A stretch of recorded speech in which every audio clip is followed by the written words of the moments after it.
not lie. I really just did want to like just chill, you know. Oh wait, I'm fucking. That's the wrong And I would have window. been happy fucking taking a helm. Yeah. Hang on. Gotta pick my other monitor. There we go. There we go.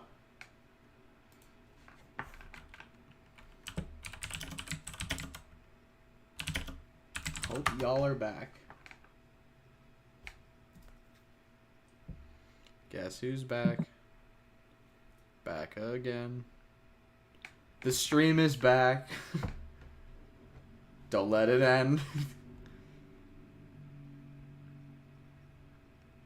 Did you look at that picture I sent you? Oh no. Dude, look at it. It's like incredibly fugly.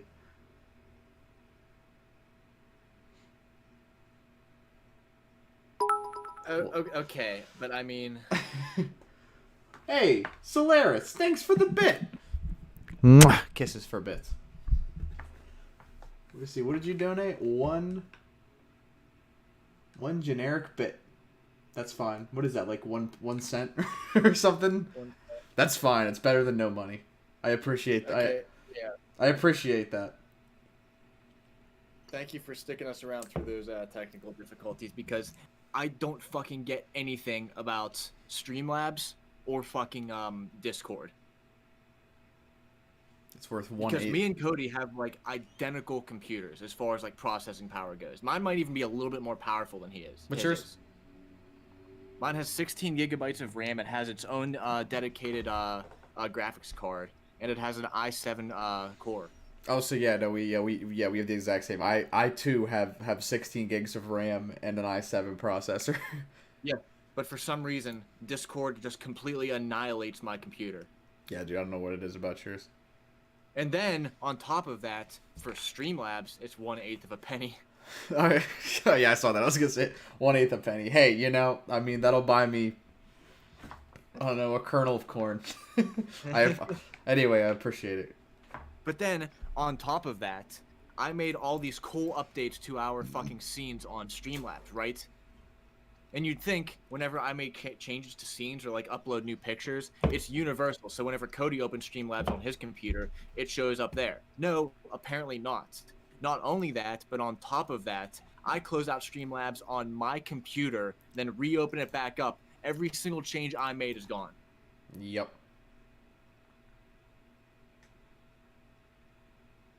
Oh yeah, look on the screen real quick, because we were talking about treason, you know, in the theme of this broadcast, and I googled like what's the punishment for treason in the U.S. and just bam, death, like get fucking executed.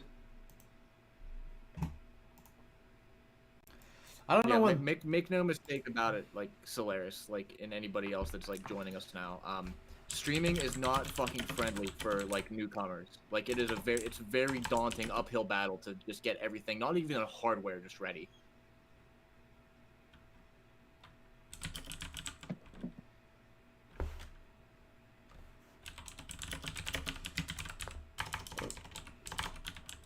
But anyways, Cody, after stream, I'll tell you about my opinion on that picture.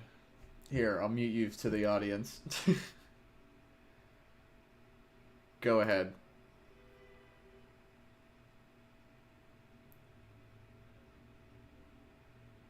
Gets. Yeah, no, I mean, not even like generating content wise, because I feel like we have some good stuff to offer. I'm talking like from a technical standpoint, because one, if you even have the hardware capable of streaming, you have to make sure that you're going to be streaming efficiently, and then on top of that, you could just run into fucking technical issues like, hey, Streamlabs just doesn't save your updates. Hey, Discord overwhelms your computer. Yep. True. Anyways, Okay. yeah, death penalty, fun stuff. Now I'm looking up the United States, the most recent person to be convicted and executed for treason.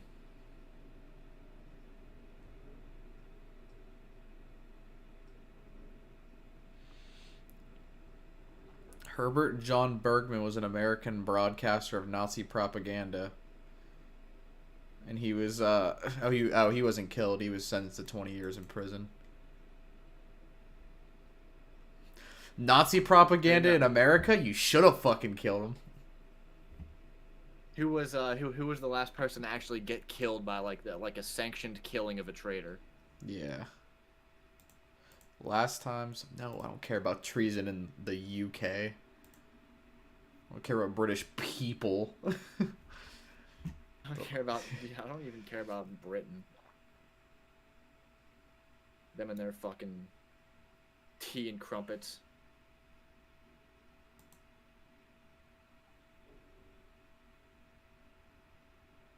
And their queen and their royal family that has no political power, but still somehow has like a really one of the largest platforms in the world.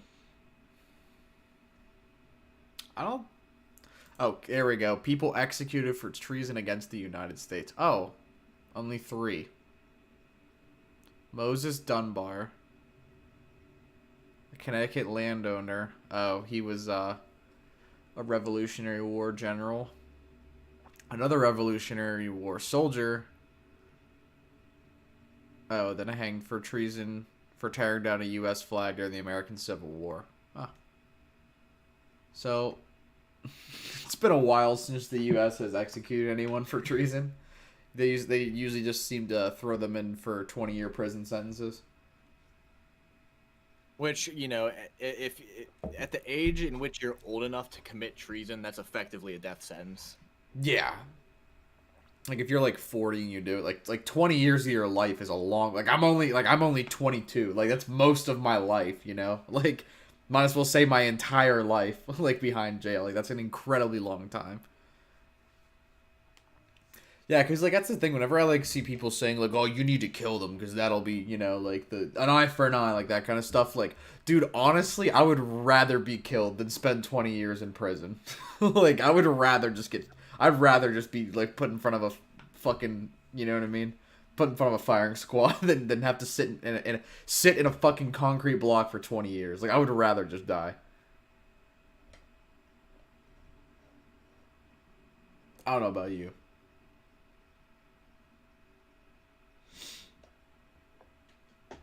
I mean, you can make a pretty convincing argument that the you know, current imprisonment system or the current system we have for imprisonment right now in the United States is you know, cruel and unusual.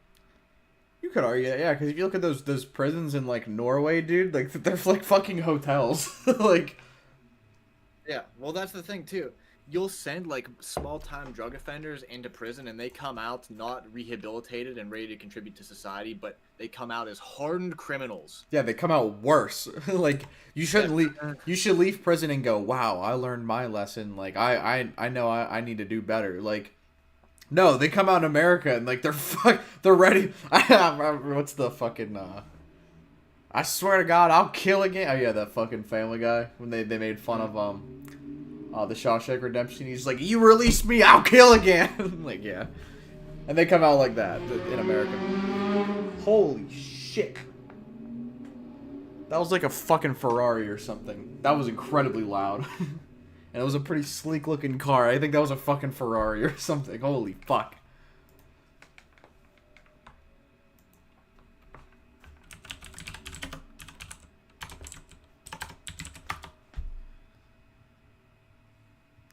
Oh yeah, these look like a college dorm.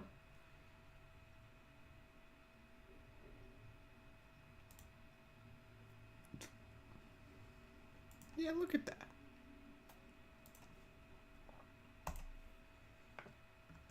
Yeah, it looks like a dorm room. Like that's a prison in Norway.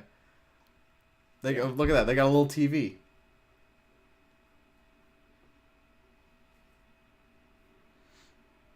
Treason is based. Listen, treason is based in some senses. Yeah, in some ways, treason is based.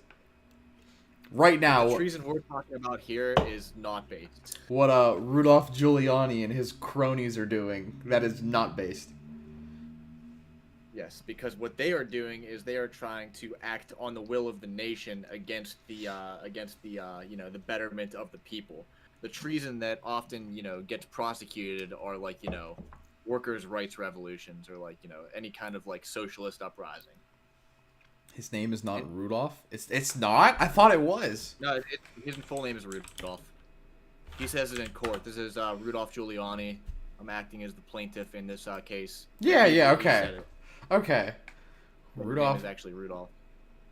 Yeah, I was gonna say because I was like, no way. I was like, I swear. Oh, never mind. Yeah, see, you're wrong. No, I could see how you thought that because in Borat, he calls him Rudolph Giuliani, and yeah, Donald Trump.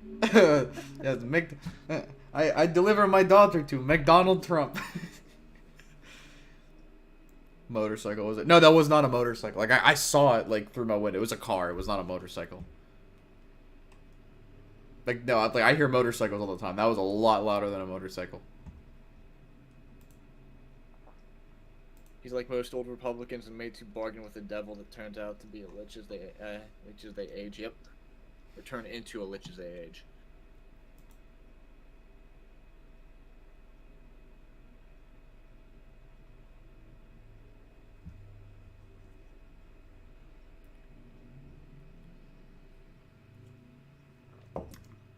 He just looks like a fucking rat.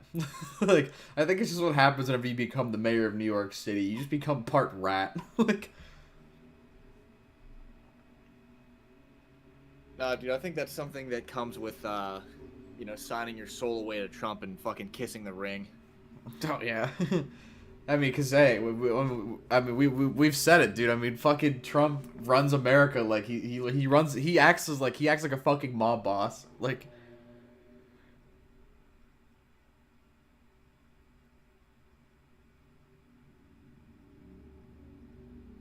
I like how I'm gonna link you this speech just because we're on the subject of treason right now. I'm going to send you this link here. Copy, paste, so we can read through this together. Hang on, we got a YouTube video already. I just want to see what this is first.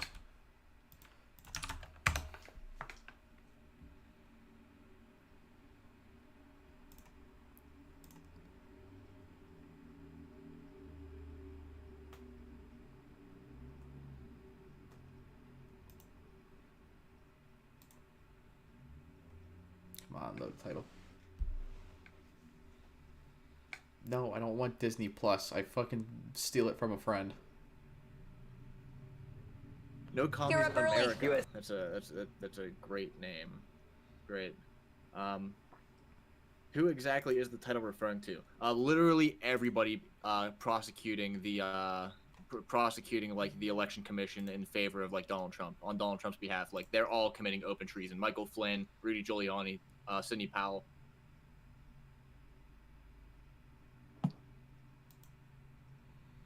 What is this? Hang on real quick. What is this?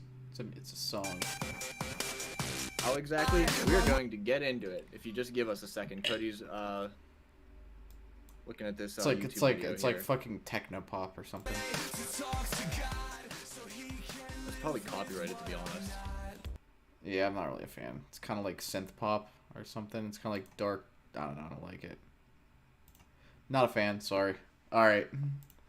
It might not be copyrighted. Oh, well, whatever. Yeah, speaking of, dude, Code Orange Grammy nomination again, dude, for Underneath. Best album of the year, dude. That album is by far my favorite album of 2020. All right, Underneath by Code Orange, best album of 2020. All right, go ahead. I would disagree. Did you open that link? Oh. What would you say is the best album of 2020? I would have to think about it. I don't think it's Underneath though. I don't know what you even think of as a contender.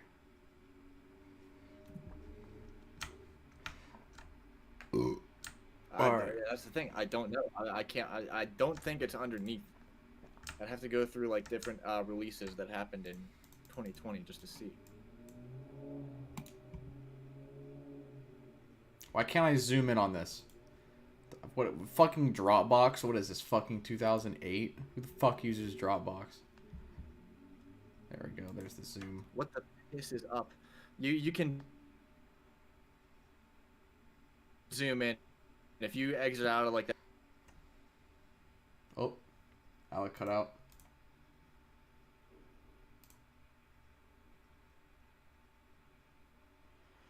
I do, LOL, to do transfer code between home and work for side projects. Okay, if you have for business purposes, I understand, but like Google Drive. But yeah, okay, I guess I understand that then. Because I know Google Drive doesn't have like that large of a storage space. If you're transferring like large fucking, I don't know what coding language you use, but if you're transferring large large files between, I guess that would make sense. So sorry to impugn you for using a shitty, or for what I thought was a shitty program, Solaris. Because I haven't used Dropbox in forever. All right. So what's this little thingamajigger doohickey you want to go over? All right. So if you haven't been paying attention to the news, which if you're a Trump supporter and you say, yeah, I've been paying to the news. I watch Newsmax and OAN and Fox News. You haven't been paying attention to the news, okay? You have been engaging in propaganda fed to you by an active administration in an attempt to convince you that this election was somehow stolen, okay? So let's just get that out of the way. So if you've been paying attention to literally anything that's been going on, you would know that there was an election at the beginning of November, and that in that election, Donald Trump lost pretty convincingly, not only in the popular votes, but also in the Electoral College, which is, for some reason, all that fucking counts. And in response to that, a former prosecuted general and found guilty of lying to the FBI, Michael Flynn, came out and heroically and like any true American said that upon losing to Joe Biden, Donald Trump should hold an emergency election so that way he can win. Right? Yeah. So let's take a look at this little statement that was released by a former general who was prosecuted and found guilty of lying to the FBI about his connections to a foreign power. Now the election was totally rigged and stolen. That's why you heard so many Republicans call out the fraudulence during the first night. We were looking for things. We were looking good for Republicans. Wait, what? Fraudulence during the first night when things were looking good for Republicans. Yeah, exactly. Yeah. I'm gonna take your comment sarcastically, which is how I assume it was. Yeah. Oh, and also that's another thing. If anyone brings like this shit up to you that like the election was rigged and like there's all this evidence of voter fraud, why was nobody coming forward about it until after the election? If there were all these things that they were going on, all this shady shit that was going down, like why did nobody speak up about it before the election? Why was nobody talking about Dominion voting systems before the election? Why was nobody talking about backdating ballots before the election? They didn't give a shit until the end, until they saw that Trump lost. So then of course it came out. It's a joke. We're probably gonna start. Yeah. Well, how do you pronounce your name? Sidarap for now, I guess. But yeah, I got your joke. Yeah. But yeah. That's something to always bring up. Oh, are we gonna read this whole thing? Let's take a look at this. I mean, I'm gonna skim through it. Okay. It's not that long. Do you want a popcorn read? Do you want me to read like a paragraph and then you can read a paragraph and then we can go over? Or what's the thing? Yeah. Then you can popcorn me. Popcorn. Okay. All right. So this statement was released by Michael Flynn, a former general, right? A former general in the United States, okay? We, the People Convention, exercising extraordinary authority in defense of our votes, may be required because martial law is better than civil war. Right, I guess. In the months following the start of the Civil War, President Abraham Lincoln struggled to preserve the Union. Many objected to Lincoln's extraordinary use of presidential authority, in particular his suspension of habeas corpus. On June 12, 1863, Lincoln defended his extreme measures in a letter published to the New York Times. Citing Article 1 of the Constitution, he argued, "Ours is a case of rebellion. in fact, a clear, flagrant, and gigantic case of rebellion, and the provision of the Constitution that the privilege of the writ and of habeas corpus shall not be suspended unless when, in cases of rebellion or invasion, the public safety may require it. It is the provision which specifically applies to our present case. Lincoln used the same reasoning to justifying a series of extraordinary presidential orders. Here are the following orders enacted by Lincoln. Lincoln ordered hundreds of northern newspapers that spoke against him to be shut down and their owners and editors arrested. That's actually true. That's actually one of the that's actually true. That's what I want to get past of all this. All of what they're saying is true, okay? But like the country was within a civil war. I mean, this like they're at, okay, because that's the thing is that like the right loves to push like this civil war narrative that like we're upon a second civil war, like the left has gone too far, you know, it's gonna be a fucking civil war. Like, no, we're nowhere near a civil war right now. Like, I don't know, maybe 30 years from now, sure, but like right now there's no fucking civil war right now. But like they love to push that, saying that like we're on the brink of one, and then I guess that Trump needs to be president so that fucking white upper class dipshits in the suburbs don't take their fucking arsenals that they have collected. You know, whenever Obama became elected president, they were scared there was a black guy in charge of them. You know, whenever they bought all those guns, so now and they're afraid that they're gonna use them. So that's why they're getting all their fucking panties in a bunch right now. I don't care. Flynn's life story. Oh yeah. Yeah, I mean, think about it. Just like you know, descriptively speaking, in the United States right now, if you look at like the dialectic that's kind of forming between the two parties, what side is more adamant about starting to fight for their for their political stances? I'll give you a hint. It's not the fucking left. Okay. Yeah. We're the ones in the streets parading around with guns, talking about, you know, overthrowing the government to continue the unlawful reign of a current administration, right? Yep. Hang on real quick. The most comforting fact to know in regards to the potential of an authoritarian coup: Trump can't even get his own appointees to fall in line. True. That's a good one. His own legislator judge in favor of him and his own party to get legislation passed. Trump just isn't confident enough. The thought is scary, but it's only a pipe dream. Abraham Lincoln, more like Abraham Kinklin? Kinklin. But yeah, no, that is true though. Like, yeah, imagine Trump trying to get a fucking coup of the government, dude. He can't even keep one person in his fucking cabinet for like more than a fucking like 6 months without them fucking leaving because they fucking hate his guts. But we can talk about that in a second here, okay? Secondly, Lincoln ordered the arrest of Ohio Congressman Clement Vallandigham. What an unfortunate name. For the crime of speaking out against him. And listen, I don't know where this is going. I have a feeling I know where this is going. I know where this is going. They're trying to say that Trump should do the exact same shit, yeah. But it's always, I'm pretty sure, like, speaking out of principle on this issue is pretty, like, it's the right way to go, in that it's never a good or morally uphold, you know, I'm never willing to morally uphold measures enacted by somebody who wants to outlaw criticism of them, right?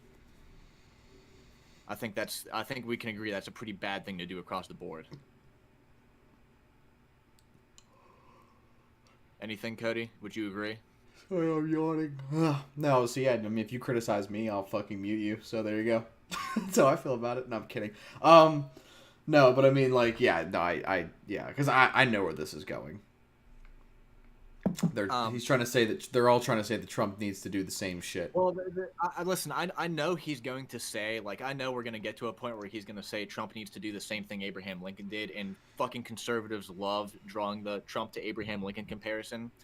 But I don't know if he's saying, like, Lincoln did these things and they were good, or if he's saying Lincoln did these things but they were necessary, right? Yeah. That's where I'm kind of like teetering. I'm not sure if he's like saying like these things descriptively or like normatively, like we should do this or we have to do this. Well, I think he's given some backstory. Like they're trying to say like Abraham Lincoln, usually in the top 5 people's favorite presidents, you know? He did all this stuff, like, you know, to preserve the Union, and they're probably saying that right now, because, I mean, I started scrolling through a little bit, like, they're gonna say, like, fucking, the left is trying to take over this country, and we need to, like, you know, and Trump needs to do the same thing to stop that from happening, like, that kind of shit, you know? I guarantee you, like, so... Side of rap for now. Republicans are now like, but Biden isn't president until the electoral votes are counted, and in a week they'll be like, well, Biden was actually won't be president until January 20th. Yeah, dude, you're absolutely correct. The goalposts are moving in their away from them very rapidly. All right. So, anyways, like we were saying, the outlaw of any kind of like critical speech of a public figure is pretty much always a bad thing. But and that's one of the bad things about Lincoln's presidency. And he did enact some of these measures to try to, like, you know, consolidate support around him, so that way there was no like infighting in the North. But it's still a pretty bad thing to actually mandate speech like that. Not to come off like a Jordan Peterson type, but it's pretty bad to mandate, like, you know, criticism. By making me have to call somebody by their preferred pronouns, you're compelling speech, and you might as well just fucking cut my balls off and shoot me in the face. Like, yeah, I fucking hate that guy.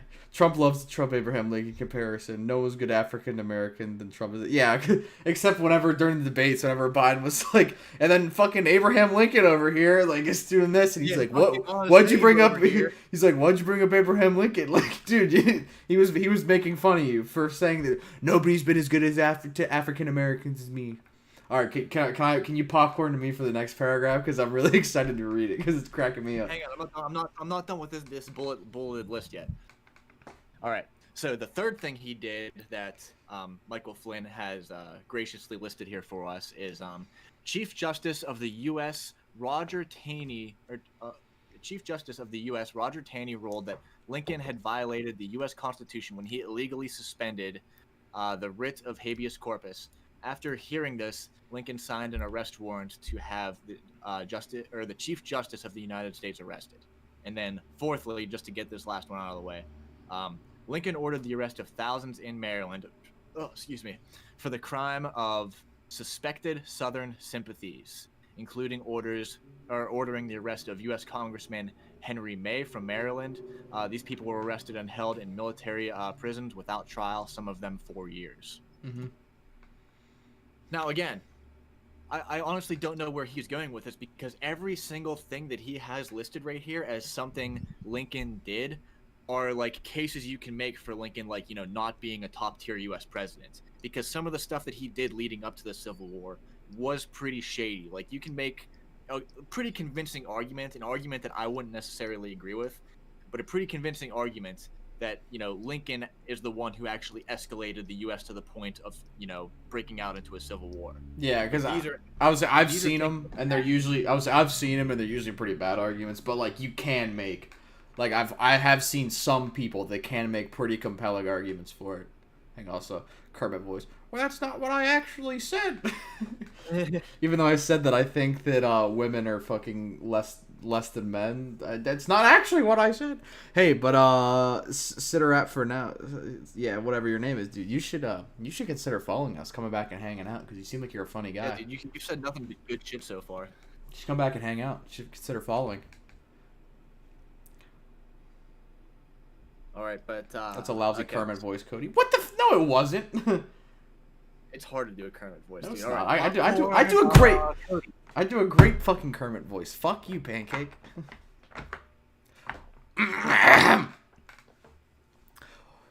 While some debate these measures still today, no one disagrees that Lincoln and his use of presidential power were responsible for saving the republic. While history and even former President Obama have judged Lincoln as perhaps our greatest president, few would have agreed that at the time he took those actions. Then, as now, a president with courage and determination was needed to preserve the Union. Today, the threat to our United States by the international and domestic socialist communist left is much more serious than anything Lincoln or our nation has ever faced in its history, including the Civil War. Listen, all right, I want to know what the fuck these people are on, cause like, dude, lefties like can't even fucking get over like fucking scolding each other on Twitter, like to actually like be fucking organized enough to like do anything they're claiming. Okay, all lefties want to do is just fucking be smug on Twitter and fucking Twitch. All right, like they're not doing anything like this shit that's happening. To say that there is more threat now than there was during the fucking Civil War is absolutely fucking ridiculous. And dude, the craziest thing about it too is that every single Republican can, you know, look at this and fucking get on board with it. Like, even like let's say like a non-Trump Republican, right? Just like your average like mainline conservative, you know, your Mitt Romney enjoyers. They could look at this. They could look at this and say like, I don't think Trump should enact martial law. I don't think he should, you know, suspend the Constitution. But, you know, we do have an Antifa problem. BLM is a terrorist organization. Like, these people, like, every single one is living in an alternate reality. That is why they're so good at just banding together and getting behind a certain presidential candidate. You see almost no infighting in the Republican Party at all. Well, I mean, a little bit right now just because of the election, but, you know. But yeah, they're claiming that we have well-funded, armed, and trained Marxists in Antifa and BLM strategically positioned in our major cities, acting openly with violence to silence opposition to their anti-American agenda. Dude, like, fucking where? Wait, time out. Because that's a really crazy sentence right there. I was gonna say, dude, fucking where? Like, let me know. I'll go fucking join them. Okay. Like, where? I want to break this down like clause by clause. Trump 2024. Why would you ever want that? Tim Taecon. Kim. Taeyon. To be fair, the dumb defund the police slogan didn't help at all. It's just not good politics. You could argue. You could argue wasn't the best optics, probably. We can have a discussion about that if you want. But okay, let's fucking tear this sentence down clause by clause. We have a well-funded, armed, and trained Marxists in Antifa and BLM. Let me ask you something, Cody. Hold up. What the hell is a trained Marxist? Hold up, real quick. Kim, with you saying Trump 2024, are you admitting that you lost this election? I mean, that's a big step. Yeah, I was gonna say, if you're saying 2024, are you admitting that you lost this election? Because that already makes you better than fucking 99% of the Republican Party. So reform the police is so much better, and it's not any less catchy. Yeah, I guess so. Yeah. We can talk about that. Yeah, we'll get to that. We'll get to that. But Cody, yeah, what the fuck is a trained Marxist? Yeah. All right. Did they think Marxism is like a martial art? Yeah, like, it's just a trained Marxist. Yeah, no, I had a friend make that claim to me once. He was like, the people that founded BLM are trained Marxists, and I was like, what? Like, I mean, they like, what do you mean they're trained? Like, they were trained? Like, they just read it? Like, how are you trained as a Marxist? Like, I don't get it. It makes no fucking sense. It means you're trained to understand Marxism. Listen, dude, I mean, that's not what anybody, like, if you're like a Republican and you're reading this and you're like agreeing with every single sentence, you see trained Marxist, you're not thinking about Marxist in like, you know, the classic, like, you know, critical conflict theory and like, you know, the dueling interests of like the ruling class versus the proletariat. That's not what they're thinking about. They're thinking about fucking demasculating Western society and, you know, extermination of the white man. Dude, I'm not kidding. I had a friend that, like, he said that, like, they're trained Marxists, and I was like, dude, what is fucking Marxism? And he was like, well, he was like, because he was saying that, like, tearing down the statues is the second step in Marxism. And I was like, wait. Where are the steps? Like, where are these steps at? Because I'm curious, because, like, I guess the second, is to tear down statues, and the first is to take the guns away. And I was like, what the fuck are you talking about? I was like, dude, where the fuck did you get this? Hang on, let's see. He is admitting Trump lost the election. He's allowing him to run a third term. Oh, I see. I got you. I'll see. I wasn't. My brain wasn't big enough to figure that one out. Trained by who? Can they train me, dude? Fucking, you and me both, dude. We'll fucking find them.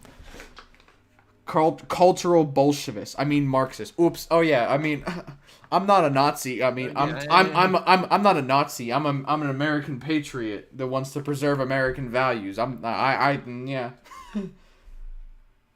Cultural anarchists. Yes, that's what we are, dude. We're cultural anarchists.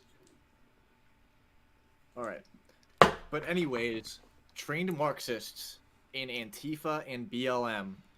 First of all, I'm very happy he went out of his way to make that distinction, because there is a difference between people who are protesting in the name of like anti-fascism and then BLM. There is like an intersection there, but I'm glad he distinguished between the two. Okay, that's a step in the right direction.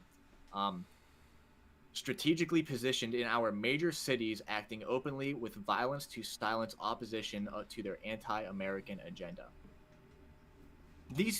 Does Michael Flynn think cities are burning down? Like, does he actually believe, like, whenever he watches Fox News and Sean Hannity tells him like America's on fire, does he actually think like Antifa and BLM are like burning down whole cities? Does he think it was planned out, like they had like like it's like a fucking like they're fucking Charlie Kelly in a fucking, you know what I mean, in the fucking basement of the building, like fucking got their drawing board, they're planning out what buildings to burn down, like yeah, I don't fucking, dude, it's fucking insane. Attacking federal buildings and police, cowardly punching innocent people in the back of the head. He should be referring to like the police there. Cowardly punching innocent people in the back of the head. I've only seen that conduct demonstrated by police officers. Assaulting people just eating in restaurants and burning minority-owned businesses to the ground. I mean, this dude's really just buying into like the Fox News OAN narrative that Antifa is like burning down America. Yeah, hey, can we popcorn down to the next paragraph, because these are also fucking. This is.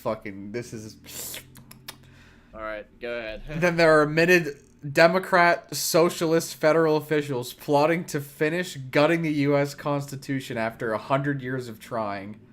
Okay, they promise to take away critical individual rights. Like, for who is they? Like, there are admitted Democrat socialist... Who? Which ones? Like, free speech, religious freedom, and the Second Amendment. Destroy states' rights, a racist dog whistle. Always remember that. Anytime someone brings up states' rights, they're usually a racist. By eliminating the Electoral College and more. Pack the Supreme Court... Dude, what, this is the biggest fucking run-on sentence I've ever seen. Pack the Supreme Court with activist, anti-constitutionalist judges who will make law from the bench... Give the right to vote to tens of millions of non-Americans, and open our borders to more illegals, which will reduce wages, which it doesn't. That's been proven time and time again that it doesn't. That's a big fucking sentence. No one voted for these things that were hidden from the majority of Americans by the corrupt media. Not only do we have corrupt media, like in Lincoln's day, we have a new and more sinister form of media in big tech, actively censoring free speech and promoting leftist propaganda to blind our citizens to their real goals and the real consequences of their actions, the end of America as we know it. Oh my god, dude. I'm gonna need some fucking ibuprofen. I'm getting a headache. Okay, again, because here's the thing. He's invoking a lot of like right-wing like rhetorical tactics here, okay? Or rhetorical strategies. He's referring to a very loosely defined other, right? In they, the Democrats, the socialists. He's not talking about like any elected officials or any like bureaucratic officials that are trying to like undermine the legitimacy of the election or like, you know, rigged it in Biden's favor. He's just referring to like, again, a loosely defined other to help drum up support for what he's trying to promote here. The end of America as we know it, that's another right-wing rhetorical strategy. They'll say, these people want to end America, right? These people are anti-American. What is American? If you're talking about, like, in the case of Democrats, I would say they're actually very pro-American. They're very pro-capitalist, very pro-big business. They pretty much agree. Oh, fuck. Alec died. The deep state got to him. Hopefully he's still there. Alec, are you there? Yes. Oh, I thought the deep state got you. I thought the CIA hit you with a heart attack gun. Well, when did I cut out? Oh, like just the last sentence. Just continue just then you were on. Turn your camera Okay. on. Turn your camera on. Okay. But if you're referring to like I said, the Democrats literally agree with you on everything, every single policy issue outside of some like cultural and like civil rights. If you're talking about the socialists, what is un-American about promoting the reorganization of our economic structure? Like, what is un-American about that? Yeah, Like, these people, they're very deliberate as to not define any of their terms, because if you hold any of their arguments up to the barest form of scrutiny in questioning the the actual like positions they hold, it just completely falls apart. well, because conservatives like, I think it's what it is. They tend to subscribe to like the just world fallacy. They think everything in the world right now is the way it is because like that's the most fair way. You know what I mean? Like, well, everyone is where they is because of this or that. You know what I mean? So like any attempt that they see of you trying to even that out, you know what I mean? Like because like they see a hierarchy now and they think that like that's the just that's it should be there, And if you try to shake that up, you're trying to like put people in places that they don't deserve. You know what I mean? They think everybody is where they are right now because they deserve it. And if you're trying to shift shit up, like it's because you're trying to, put people where they don't belong, And it's usually because they don't want to see black people in charge of things. Yeah. Which because if you suss out if you suss out a lot of their talking points here, it's usually just like they don't want to see women and minorities like doing anything significant, and they want fucking trans people to be fucking shot. Like, yeah, and again, that's why I said like Democrats and Republicans agree on literally everything outside of some civil rights issues. Yeah, and if there's any ones that are like, well, I don't want trans people to be shot, like like they'll probably say shit like that. But like I guarantee you that if they could, they would make it like. They would put it into law to like make that being illegal or something, like to make being gay illegal, so like you'd be fucking arrested for it. And if you resisted arrest for for being attempted to being arrested by for being gay, then that means they can fucking shoot you without, and then they'll go, oh yep, see you resisted, that means you get fucking 15 warning shots to the back, And just to be like super clear here, I should be more careful whenever I make my distinction between Democrats and Republicans, because mainstream Democrats versus mainstream Republicans, right? They agree on every single policy issue besides some civil rights issues. But if you look at like the way the Republican Party is starting to go and that rift that's forming, there's a piece of the Republican Party that's breaking off that is actually not allegiance to any American values whatsoever. Michael Flynn is inherently making an argument informed by un-American values, right? He's allegiant to a president. That right there goes against every single principle set forth by the founding fathers. I don't know. Maybe Michael Flynn was loyal to Russia. Maybe he's loyal to Russia. Yeah, maybe he was. Yeah, because maybe he lied to an American security agency, a federal security agency, in the best interests of a foreign power. Yeah, he misled Vice President Mike Pence of the nature of his wait, what the fuck? Why'd that pop up? No, I don't. Sorry. Where is it? Mike Pence. About his communications with the Russian ambassador, Sergei. I'm not gonna try to pronounce that. Flynn's. Yeah. Yeah. Yeah. So maybe Mr. Patriot Michael Flynn here may have other allegiances that we don't know about. To be fair, though, may I remind you what we do to traitors in the United States? Dude, 1v1 on fucking 1v1 Call of Duty on Rust against me. I promise you, dude. Everybody loses to me. True. Cody, tell him. I mean, you beat me. Well, it was like the score was like 15, and you beat me by. I got like fucking. I wasn't very far behind, and you were fucking bunny hopping around like a fucking bitch. Okay, well, I'm better than you. Okay. But anyways, okay. I wouldn't say his lying to a federal security agency isn't indicative of his allegiance to Russia. It was him acting acting in a way that was adherent to Russia's best interests, because his political motivations are informed by his general allegiance to President Trump.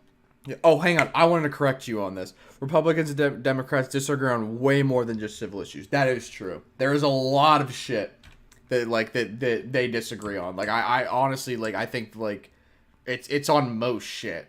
Like you know what I mean? I'd say there's one thing they agree on, and that they're both capitalist.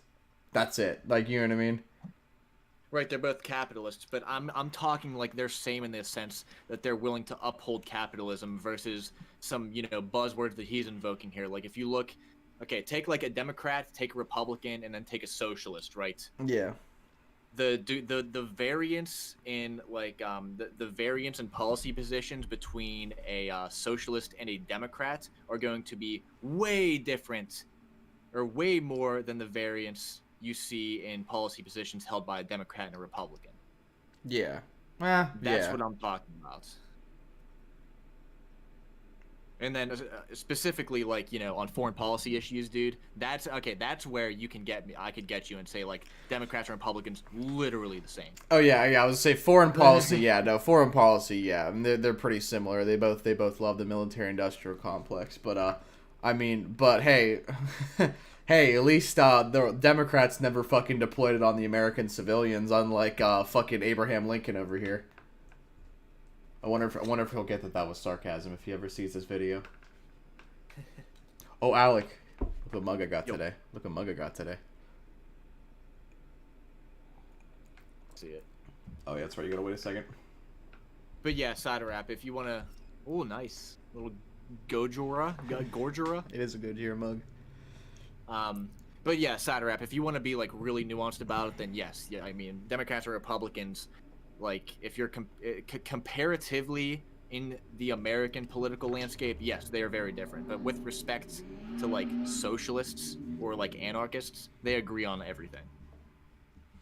If literally the only difference for you is them being capitalist, now you're downplaying the struggles of billions of people, and the difference of Democrats and Republicans are so different, or so important. Yeah, no, so, yeah, no, I 100% agree with that, yeah. That's what I was trying, yes. That's what I was trying to say, yeah, it's like... It's because, you know, they're way worse on climate. They're way worse. I mean, they're more hawkish. Republicans are way more hawkish. You know, like the Iran nuclear deal. Oh yeah, like the Iran nuclear deal. Like, it was like the most fucking milquetoast. Like, hey, let's not fucking be adversaries. Let's not fucking kill each other.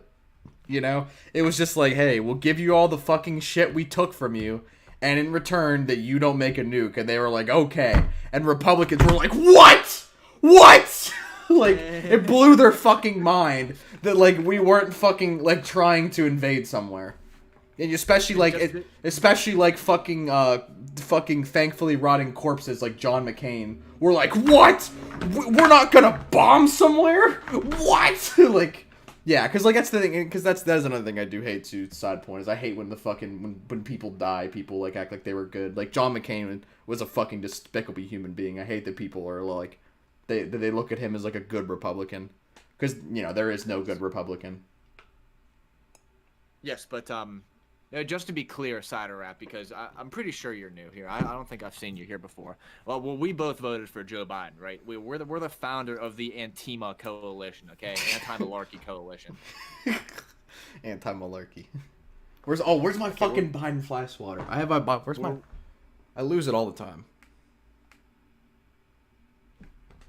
Yes, we both recognize that there are meaningful differences between the Democrats and Republicans that would make voting for Democrats out of the principle of harm reduction, you know, acceptable and like the morally defensible position to take. But if you're talking about like actually seeking, you know, like you said, talking about like the struggles of like billions of people across the earth, getting Democrats in office is not your end game, right? Just getting like people who have a D next to their name, getting them in office is by no means endgame. So whenever I say that Democrats and Republicans are effectively the same, yes, I am being a little bit like reductionist. You know, that might be eliminating a little too much nuance. But for the sake of like what we're going over now, it's whenever you're comparing them to socialists, like, yeah, I'm willing to take that little bit of a leap because I know who I'm talking to. I know the audience that I'm addressing. Yeah, and then as you just said, yep, that's the yeah, because an election is not the end. It's the next step, you know. Or I'd say it's the beginning of the cycle all over again, you know? Like, Yep. I think politics is a circular cycle leading up to that. There's a lot of shit you need to do, a lot of groundwork you need to do leading up to an election, you know? It's not just, oh, the election's over. All right, let's not think about it until 2024. Like, you know, like there's a lot of work you need to do between like those 4 years to actually see the change you want. You can't just no, you can't just, as we were complaining earlier, you can't just go bitch on Twitter for 4 years and then go, well, I don't like either of these candidates. I'm not going to vote. Like, and well, meanwhile, you just sat on Twitter for 4 years and just bitched about it. Like, dude, fucking get out there and do something if you really care. Like, if you loved fucking, you know, like any of those progressive candidates so much, go volunteer for their campaign and fucking live in Iowa for a fucking year planning your campaign leading up to the Iowa caucus. Like, there's incredible work that people were doing. Like, people live here for like years planning for caucuses. Like, it's incredible. Yeah, and they talk about like the people that aren't first of all, the people that aren't voting, they're engaging in like major cognitive dissonance because they're kind of like idealizing who they want in a leader and then not willing to take like the real world strides to get that idealized leader into office, right? And then also, if you like some of the other streamers talk about, if you want to talk to like somebody who's not voting and you'll ask them like, hey, why aren't you voting? Oh, because I don't think participating in like bourgeois electoralism is the most effective way of getting what we need in place. And then you'll say, okay, so what are you doing? Oh, real world action. Like what? Pissing off other leftists on Twitter? Not voting is supporting the status quo just to see what happens. Yeah, exactly. Oh, so yeah, not doing anything is way worse than doing literally anything. Like, yeah, literally, like, okay, I was gonna say, okay, listen, I respect more the fucking, just like the one fucking guy who's like, he's like not a socialist, but he's leaning there. He's probably what you'd call like a social democrat, but he's there and he fucking votes for every fucking election, midterms, locals. He does his research and he always is voting up progressive candidates. He doesn't do anything but that, but that's what he's doing. Rather than like the fucking Marxist on Twitter who just sits there and does nothing and just bitch all day and doesn't vote. Like, one of them is clearly helping the world become a better place than the other, you know? Yeah, voting in an election is like by definition the greatest impact you can have on the current state of our current elected officials we have in America. That's also why the Libertarian Party is so fucking based. One massive spoiler effect for the Republican. You had me there for a second because I was like, wait, and then I was like, yep, that's exactly what they're good for. They are incredibly good for that. Thank you, Comrade Joe Jorgensen, for fucking helping Trump lose the election. What a fucking base chat at. All right, but anyways, let's crack your neck. Yes.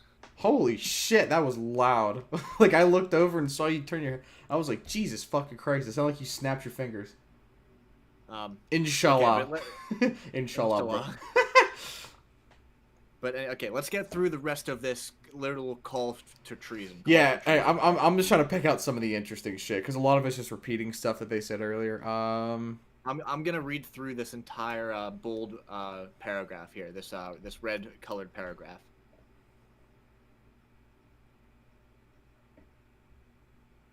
Only fuck your bones crack a lacking.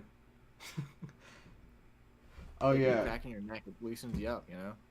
Here, guys. Actually, I'll see if you want to follow along at home. I'll put the link in chat to it. The linky? I'll give you the linky. There's the linky. The linky. All right.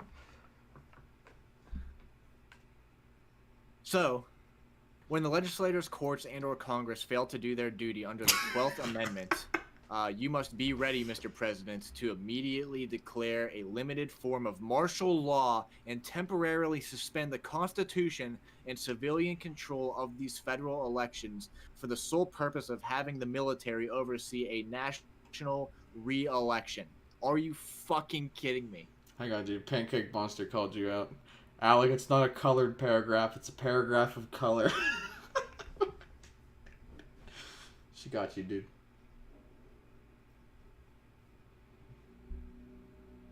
You good? Yeah, I'm good. Just taking it in. Yeah.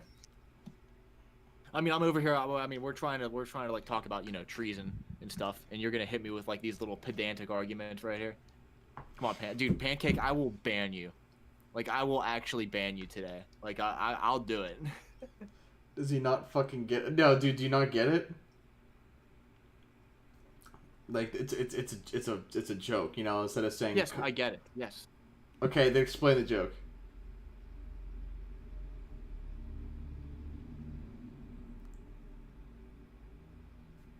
Are you sure you get it? Yes.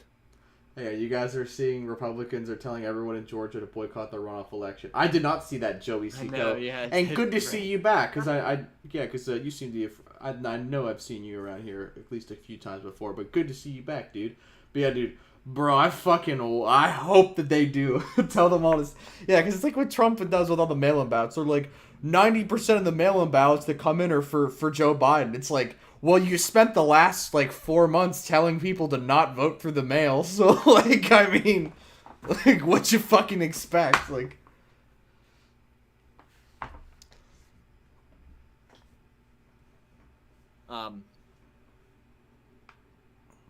Okay, you guys got me totally fucking off track now. That's my goal. I'm the foil to everything you do. Republicans backstab President Trump. That's why he must support. Yeah, I know. For the Republicans in name only. Yeah, dude. Their argument is that David Perdue and Kelly Loeffler were not there to help Trump in his hour of need, so we should not back them because, as any real, true, red-blooded American knows, your political interest is best spent in being allegiant to a single candidate rather than an idea and, a certain collection of policies that you want passed, right? Oh, yeah, because that's what the Republican Party is turning into, Well, it depends. It depends on what Trump's going to do once he leaves office. He still may be politically active, and since he will be. I was saying, since he is, incredibly popular amongst the Republican base, they're going to, be, they're going to, have to still, cater to what he says. You know what I mean? Because, whatever he says is still going to... It's he's going to be like Obama is for Democrats now, To a way more frightening degree. Yeah, but even then, Obama really didn't do anything until, 2018. He, took 2 years to just, I don't know, fucking jerk off or something. I have no idea. But, I mean, very well, Trump could just be fucking pissed and just go and fucking play golf. I mean, hopefully he just goes and just plays golf until he dies, at the fucking... Because, presidents live to, fucking 99 years old, so for the next 20 years, he's just gonna sit around and play golf. I mean, hopefully that's what he does.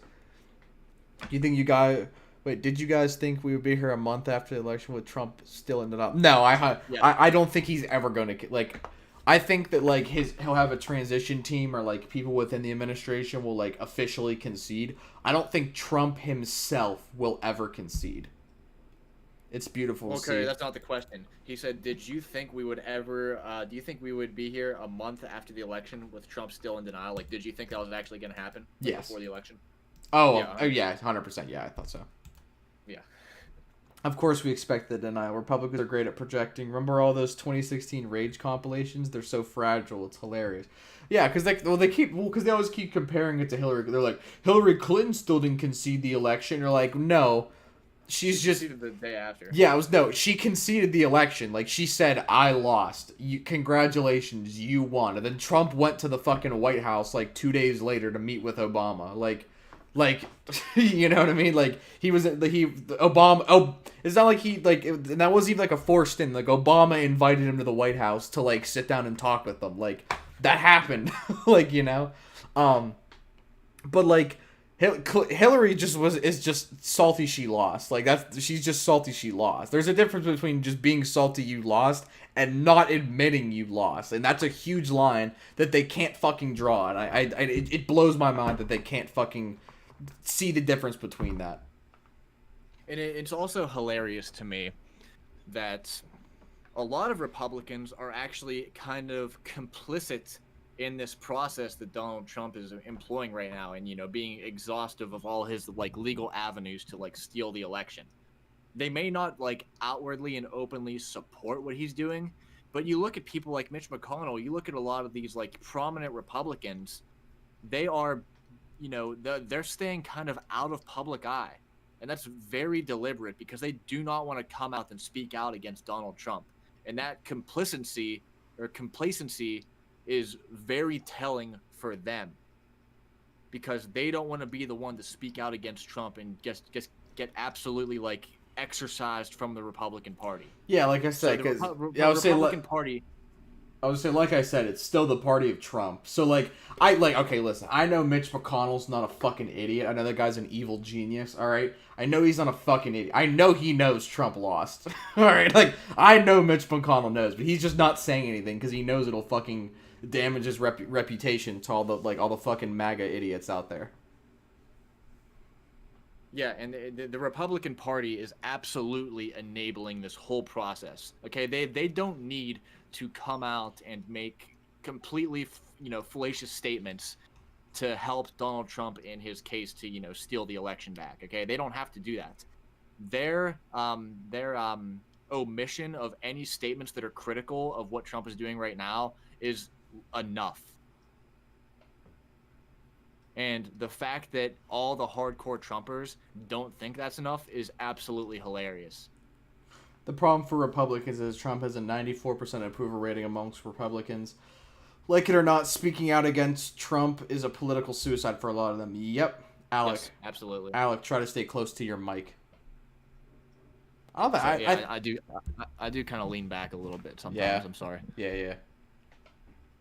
So Alec has this issue because for whatever reason, he still can't buy one of these fucking $8 fucking foam covers so you can get close to your microphone and not get any pop. He won't fucking buy one of those.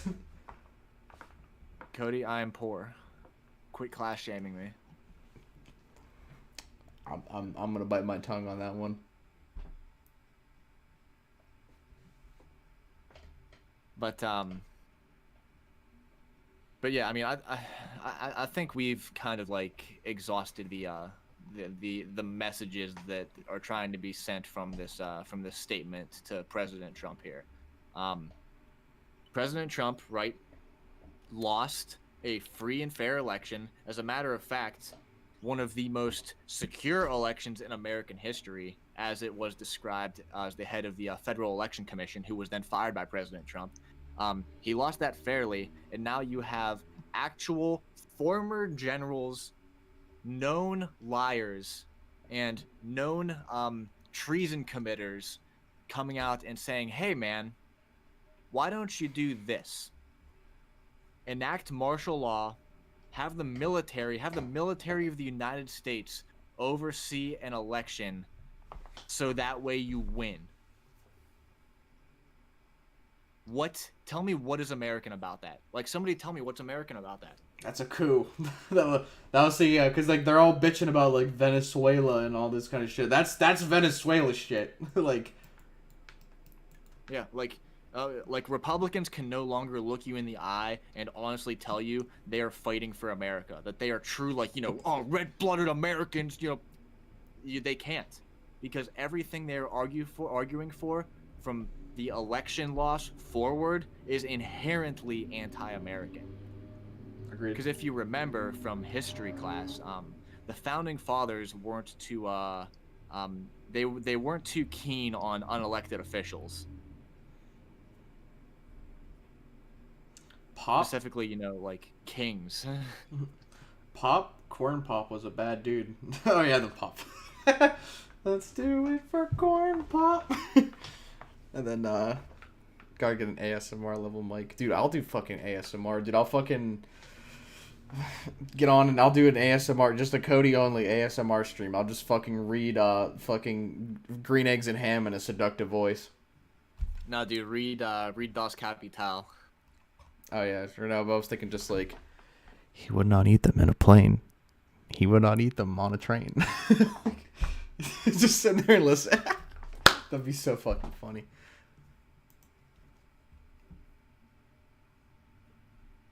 No, dude, if you're gonna do any ASMR, at least do it like a little a little informative. Does everything have to be political with you? Why can't I just read a fucking good book? No, shut the fuck up, dude. You're not fucking Ted Cruz.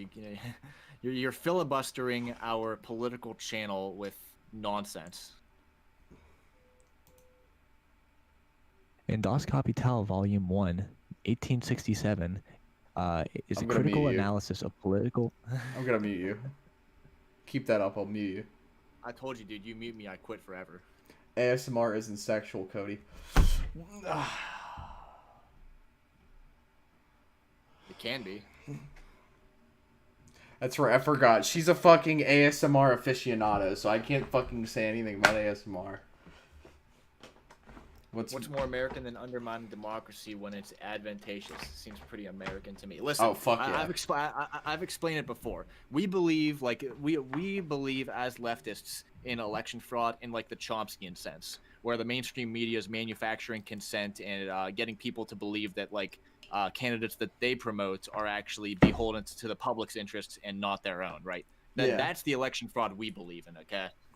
But whenever you're going so far as to try to undermine the legitimacy of a free and fair election, that is actually like inherently like you're crossing every single line. Like as leftists, we can't let this stand because it's adherent to what we already have in America. Like no, it's not. This is on a whole other level. Yeah, hush. Okay. All right, so dude, we've been on this for like an hour. Do you want to go on to the next thing? Because it's a lot more entertaining. Let me finish off this last point here real quick, okay? And we're gonna get through this, right? We're gonna get through this whole election fraud hoax, and hopefully, within like less than the next decade, hopefully, we're past the whole Trumpist movement in the United States. But we should take this as a warning, okay? We should not look back at this in hindsight and say, oh, remember whenever that orange idiot tried to overthrow the government? Ha ha ha ha. No, we should look back on it as, hey, this incompetent buffoon pushed our democracy almost to the limit. Imagine if we had a cold and calculated autocrat that was in his position and tried to do the same thing. That's how we should look back at it. Yeah, so yeah, it's just we should look back at it as somebody that was smarter could have probably pulled it off. You know? That's my last word. Yeah. On the topic. Yeah, cuz like people don't realize the shit like Dick Cheney was able to pull off because he was fucking smart. Like he was a smart dude and got a lot of he consolidated himself a lot of fucking power. Imagine, like, if he would have taken it to the next level and tried to do shit like what Trump did, you know? Like, he people like that may have been able to pull that shit off. I think somebody in the future will be smarter. God, I hope not. Yes, that's what we should be fucking terrified of. Yeah, because that's the thing. Like, I mean, Trump's a dumb asshole. Like, and he's just a jackass, and you know, but people like that he's a jackass. You know, because I don't know what it is about stupid people, but I guess, you know, Apple doesn't fall from the tree. They like to be amongst their own, so they like their leaders to be stupid too.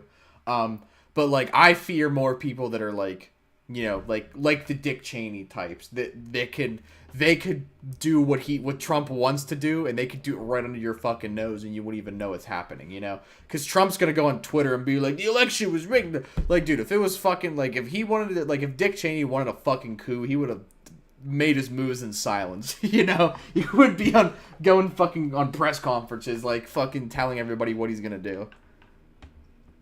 Yeah, I say we lock him up. Nah, they're gonna fucking pardon him or something like that. I think He's gonna do some fancy like electoral executive footwork to pardon himself or something.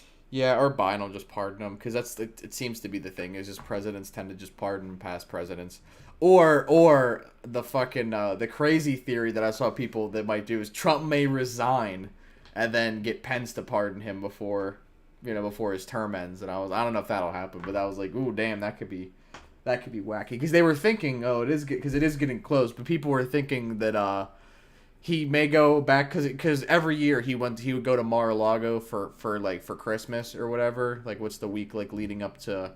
So like the 8th, like this is the week of Christmas. So like the 18th, like that weekend, like he would next weekend he would go home for, or not next, 2 weeks after that he would go home or go to Mar-a-Lago for Christmas, but then he would just never come back.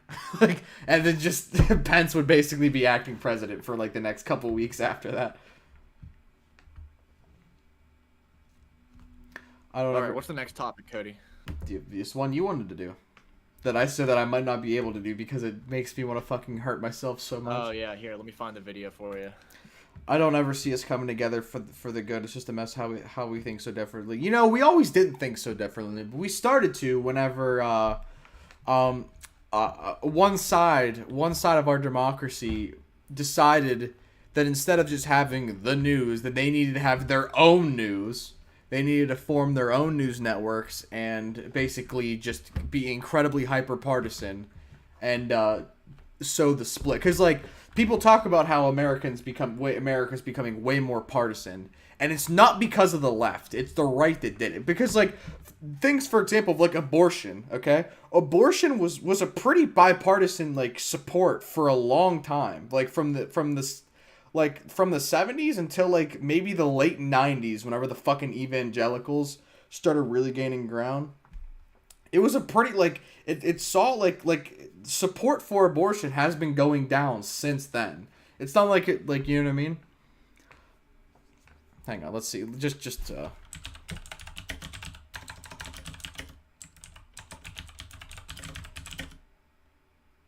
I don't ever see us coming together for the good. It's just a mess how we think so differently from them. Here's the thing. If you want my little prediction, or say what I want to happen, if you want people to start taking a more progressive stance on certain issues, what I think needs to happen is yeah, exactly, things like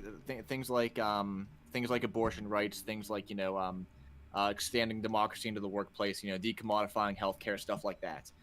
If you want people to start thinking progressively and thinking the empirically correct way on these issues, we need to get a good progressive president in office, right? We need a new president who's going to be like FDR and better the material conditions for each individual American to such an extent that it's no longer deniable that we need progressives in office from here on out. Hang on. That'll be the only way. Yeah. So, hang on. More people are for pro. Yes, the pro-life movement is way bigger than it was in the 70s. Yeah. In 1975, 54% of U.S. adults said they supported abortion under certain circumstances. Yeah.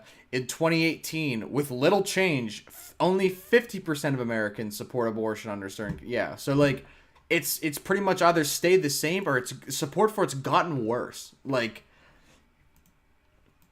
It's and it's because it's because of fucking evangelicals and their fucking stupid fucking whatever TV networks, the televangelists that are the you know what I'm talking about? Well, I wouldn't say it's because of them. I would say their interests are better represented on the national level because of extremely successful disinformation campaigns that are run by right-wing pundits. That, and I would say, yeah. Well, you don't realize how influential a lot of these these televangelists is, and because the 80s is whenever the Christian right became a thing. You know what I mean? Is when the Christian right really merged with the Republicans. Is when they kind of became lockstep. And it's the same thing. They're these fucking pastors are fucking billionaires, dude. They're incredibly influential, and you just don't hear about them because I don't know, because both of us are atheists, so we have no fucking idea. We don't follow them or anything, Evangelicals with their dying. In those. Oh yeah, evangelicals with their dying demographics are like, we're crashing this plane, no survivors. Yep. They're not. Yeah, they're. Plane's going down, and they're not trying to fucking do the fucking thing where you land it so no one dies. They're doing a fucking nosedive right into the fucking earth, dude. Mm-hmm. Yeah, that's the thing, like, what I was talking about with, like, you know, the successful disinformation campaigns. Like, you'll see, like, Ben Shapiro argue against abortion. You'll see Jordan Peterson argue against abortion. Just stupid shit like that. It's just that the anti-abortion argument has become so embedded into the Republican platform that it's just part of, like, a tribalistic position they take now. It's, like, just a compulsive position they take out of tribalism. Yeah, dude, abortion's murder. Just in that link. Yeah, I sent you the link. Okay. Nobody in the Republican Party cares about, like, body autonomy, or, like, you know, the fact that you have, like, complete governance over your own body. They just care that it's the position that's held by the Republican platform, so they have to compulsively defend it no matter what.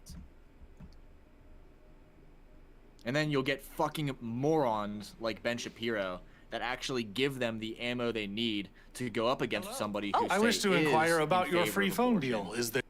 And they'll catch them off guard, like, oh, I don't know how to defend against this. I don't know any, like, rhetorical strategies to combat these arguments. Yeah, the dipshits like Ben Shapiro give them ammunition, albeit it's not much ammunition, albeit it's fucking 22 fucking no, but that's 22 millimeter rounds. He's giving them really bad, like, really bad logical arguments in favor of, like, you know, the pro-life stance. But whenever these people are going out and regurgitating these Ben Shapiro talking points, they're talking to people who don't have the rhetorical weapons to combat those arguments. So whenever you hear somebody say, like, oh, well, if you want to enforce abortion, if you want to make abortion legal, then there has to be a distinct line where life begins and life isn't there, you know? Like, they'll hear that and they'll say, huh, you know what? I don't know how to, like, you know, accurately or effectively dismantle that argument. No Republican is pro-choice. Oh yeah, Republicans are pro-choice until their mistress gets pregnant. True. Big. Yeah, that's because who was that fucking? He was the rep for Pittsburgh, or for, like, the western suburbs of Pittsburgh. The Connor Lamb's seat before him. You know what I'm talking about? Yeah. Yeah, because that guy, he fucking resigned for that exact reason. He was incredibly pro-life. But then some text came out that, like, he got his mistress pregnant, and then he, like, sent her a bunch of texts saying, like, she needs to get it aborted and shit like that. That he was like, yeah, I'll pay for you to get an abortion or whatever. Holy fuck! Some dumbass right-wing streamer just denied there were left-wing uprisings against the Bolsheviks. I mean, yeah, there were. Hey, man, denialism is a necessary condition for engaging in any kind of conservative thought. True. Yeah, they don't realize how much the left fucking infights. Let's see. Yeah, because remember whenever we were playing that fucking Among Us game, that Lefty Among Us game, I was like, yeah, let's continue in the leftist tradition of fucking stabbing each other in the back constantly. All right. Alex sent me this video earlier to watch, and it gave me a headache, and it made me want to not stream because it's just this. Listen, guys, now let me break the situation down. Okay. Cody's already got his foot in the door. Okay, he's sick of talking about this shit. He's one bad video away from saying, you know what, I'm fucking done. Exactly, and this is getting there. This is pushing me super fucking far because, like, did you ever just, like, talk to somebody at a bar that's drunk? Okay, which like, dude, I've gone to a bar, gotten drunk, talked to a stranger. It's incredibly fun. Sometimes it's not, because the person will become very hostile for some reason. And this is. This sounds like somebody that you're talking to at a bar that just became unreasonably angry for no reason whatsoever. And just for reference here, okay, what we have a video here of is this is one of, like, the big, like, witnesses that the Trump campaign was gonna break out, and she's gonna be the one to, like, take down the election. She's gonna prove all the fraud. Right, this is their secret weapon right here. Yeah. Oh, before we start, it's always the MLs. Yes, it's always the MLs. Fuck MLs. Let's go. I know for a fact there was illegal activity going on there. That's a Midwest accent. That's if I've ever heard one. People have pictures of people carrying ballots out of that place. Ballots? There is pictures of vans full of ballots coming out of that place. These Democrats took every avenue possible to commit fraud in this election. The poll book is completely off. Completely off. Off by 30,000? I'd say that poll book is off by over 100,000. Here's the thing. First of all, Cody, I need you to share your screen with me. Oh no, but no, I was like, that's a fucking Midwestern act, because you're like, the ballots. I was like, that's one if I've ever fucking heard one. First of all, yes, I need you to share your screen with me. Just to help define some terms here, okay? A poll book is something you cross-reference actual ballots with, okay? It's an electronic, database, and it has all voter registration information in it, so you can cross-reference it with actual ballots to make sure, like, hey, not only is this a person in the United States, but hey, this person isn't actually dead. Whenever she's talking about a poll book that was off by like 100,000 votes, this is something that you can easily prove. Easily. Introduce like anonymous, redacted poll books into evidence and say like, hey, there are discrepancies between the poll book information and actual votes cast. This is something that can be easily done. But instead, they're relying on the testimony of this clearly inebriated middle-aged woman who is arguing blatantly along partisan lines here. Took one too many fucking Xanaxes before coming to this fucking press hearing. Yeah, I'm scared of her hair. Oh yeah. Do anarchist societies get crushed? Friendly fire is on. Yes. Oh yeah, true. And then millions and millions of bells. Hey ZZ, what's up, dude? How you been? All right. That poll book. Why don't you look at the registered voters on there? How many registered voters are on there? Do you even know the answer to that? No, I guess I'm trying to get to the bottom of this here. Zero. There's zero. So, my question then is, if the guess how many? Wait, what about the turnout rate? 120%. Why we're not seeing the poll book off by 30,000 votes? That's not the case. What did you guys do? Take it and do something crazy to it? So how many again, dude, like, she seems like every fucking drunk bitch that would come to my apartment and party in college, like, and you'd ask him a question and they're just like, oh, what did you just say? Like, that's what I feel like I'm looking at a fucking past memory of, like, talking to a drunk girl at a party. Like, why is she acting so adversarial with this judge? Alcohol.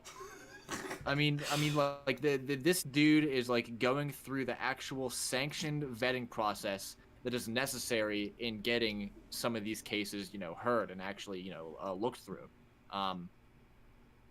Being hostile toward a judge is not the avenue you want to go down. And if there was a wider angle of this, you'll actually see Rudy Giuliani like go over there and like tap her and tell her like, hey, you need to calm down. You need to fucking cool it with this shit. You're not really helping our case. But as we know, this testimony right here is indicative of everything that the Giuliani task force has been doing over the past month. Yeah, because it's a clown show. Yeah, because I was gonna say, because Rudy Giuliani was an incredibly successful prosecutor, like in the '80s and shit, like against like Wall Street crooks and the fucking mob. But I feel like once he ran for mayor, I think he just forgot everything he fucking learned in law school. Like I legitimately think he doesn't fucking know anything about the law anymore. TBH horseshoe theory was always true for authoritarian. Oh yeah. Yes, 100%. Yep. Yeah. And then, oh my god, the man looks so scared. Oh yeah, dude, this is a fucking Karen if I've ever seen one, and she's here, and she needs to speak to the fucking manager, alright? And he looks like a fucking manager, so she's going right at him. Would you estimate in front of you that you observed were counted multiple times in the machine? Can you put a number to it, an estimated number? At least 30,000. At least 30,000. This isn't. I thought just like 10 seconds ago it was 100,000. Like she was 100% confident. Like it was over 100,000. And then Giuliani's like, So what would you actually say? And she's like, it was like 30,000. Like, just goes right back. But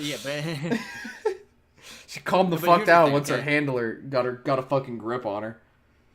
She's committing perjury, right? I don't know if she's under oath here. I assume she's not talking to a judge. This is like a hearing with senators for the state of Michigan. Okay. But she's not actually speaking to a judge.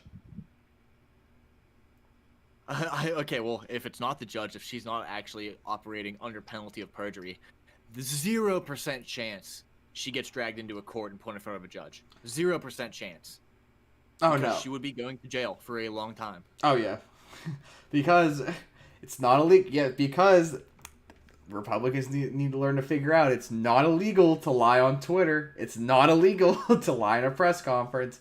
It is, however, illegal to lie to a judge. So all these people have these big fucking bold claims, and as soon as they step into a courtroom, they're just like, yeah, Mr. Judge, I think there was some fraud. Can you please not throw out this case? But like, or it's like the fucking, you know the meme with the dog, where it's like that little dog, and he's just like, please don't, like, you know what I mean? Like, I think it was like the big fucking muscular one. There's like the little one, you know what I'm talking about? Yeah. Like conservatives arguing for voter fraud outside of court. Yeah, then like in the court, like of court. Yeah, they're like, this has been the most rigged election in U.S. history. And then like in court, they're just like, please don't throw a case out, Mister. Like.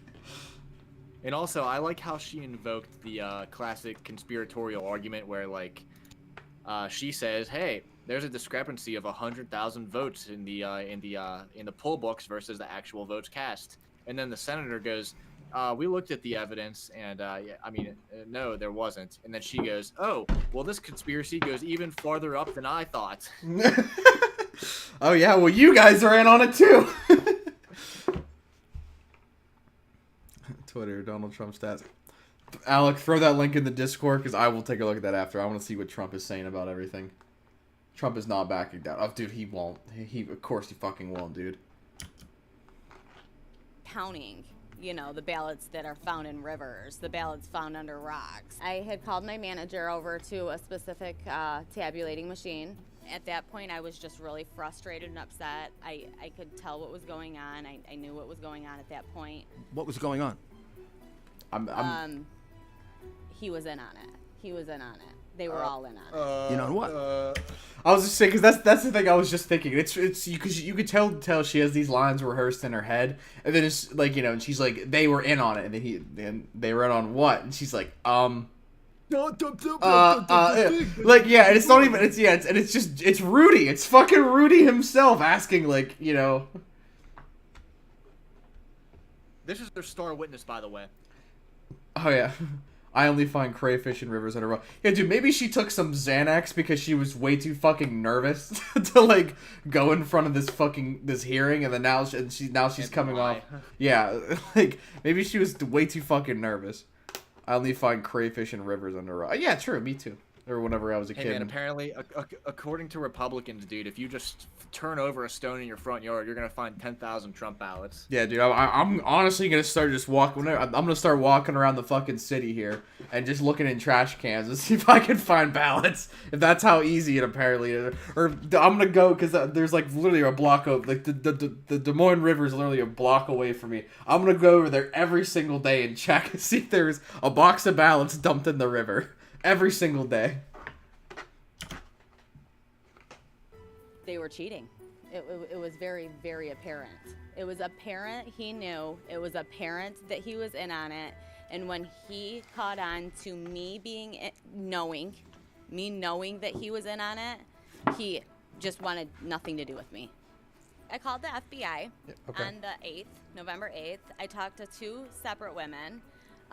Over 40 minutes, the first one, gave her all my information. The phone mysteriously cut out, and she never called me back. I was waiting for her to call me back. She never called me back. I had to call them back, and they never called me back. Never got. Dude, this is insane. Yeah, you know, it's like, dude, you know, I could call the FBI, because, you know, did you know that as a person you could call the FBI and issue a report about something, you know, and like, If you're talking with them on the phone for 45 fucking minutes and you're going on rambling a bunch of shit, I'd hang up on you too. Like, here's the thing though, dude. I bet my life she never talked to the FBI. Like, what she's talking about here is like tinfoil hat level conspiracy theories, right? mm-hmm. Like this right here, what she's arguing for, I would say is worse than flat Earth. Because at least with flat Earth, it's to the point where like individuals don't have like the necessary tools to like, you know, measure like the circumference of the Earth. Like with this right here, she is alleging the most highly coordinated, expansive conspiracy in the history of the world. And we all have the evidence that can easily disqualify anything that they're alleging. Hang on. Touring But news. she's still going Hey, along with it. touring news.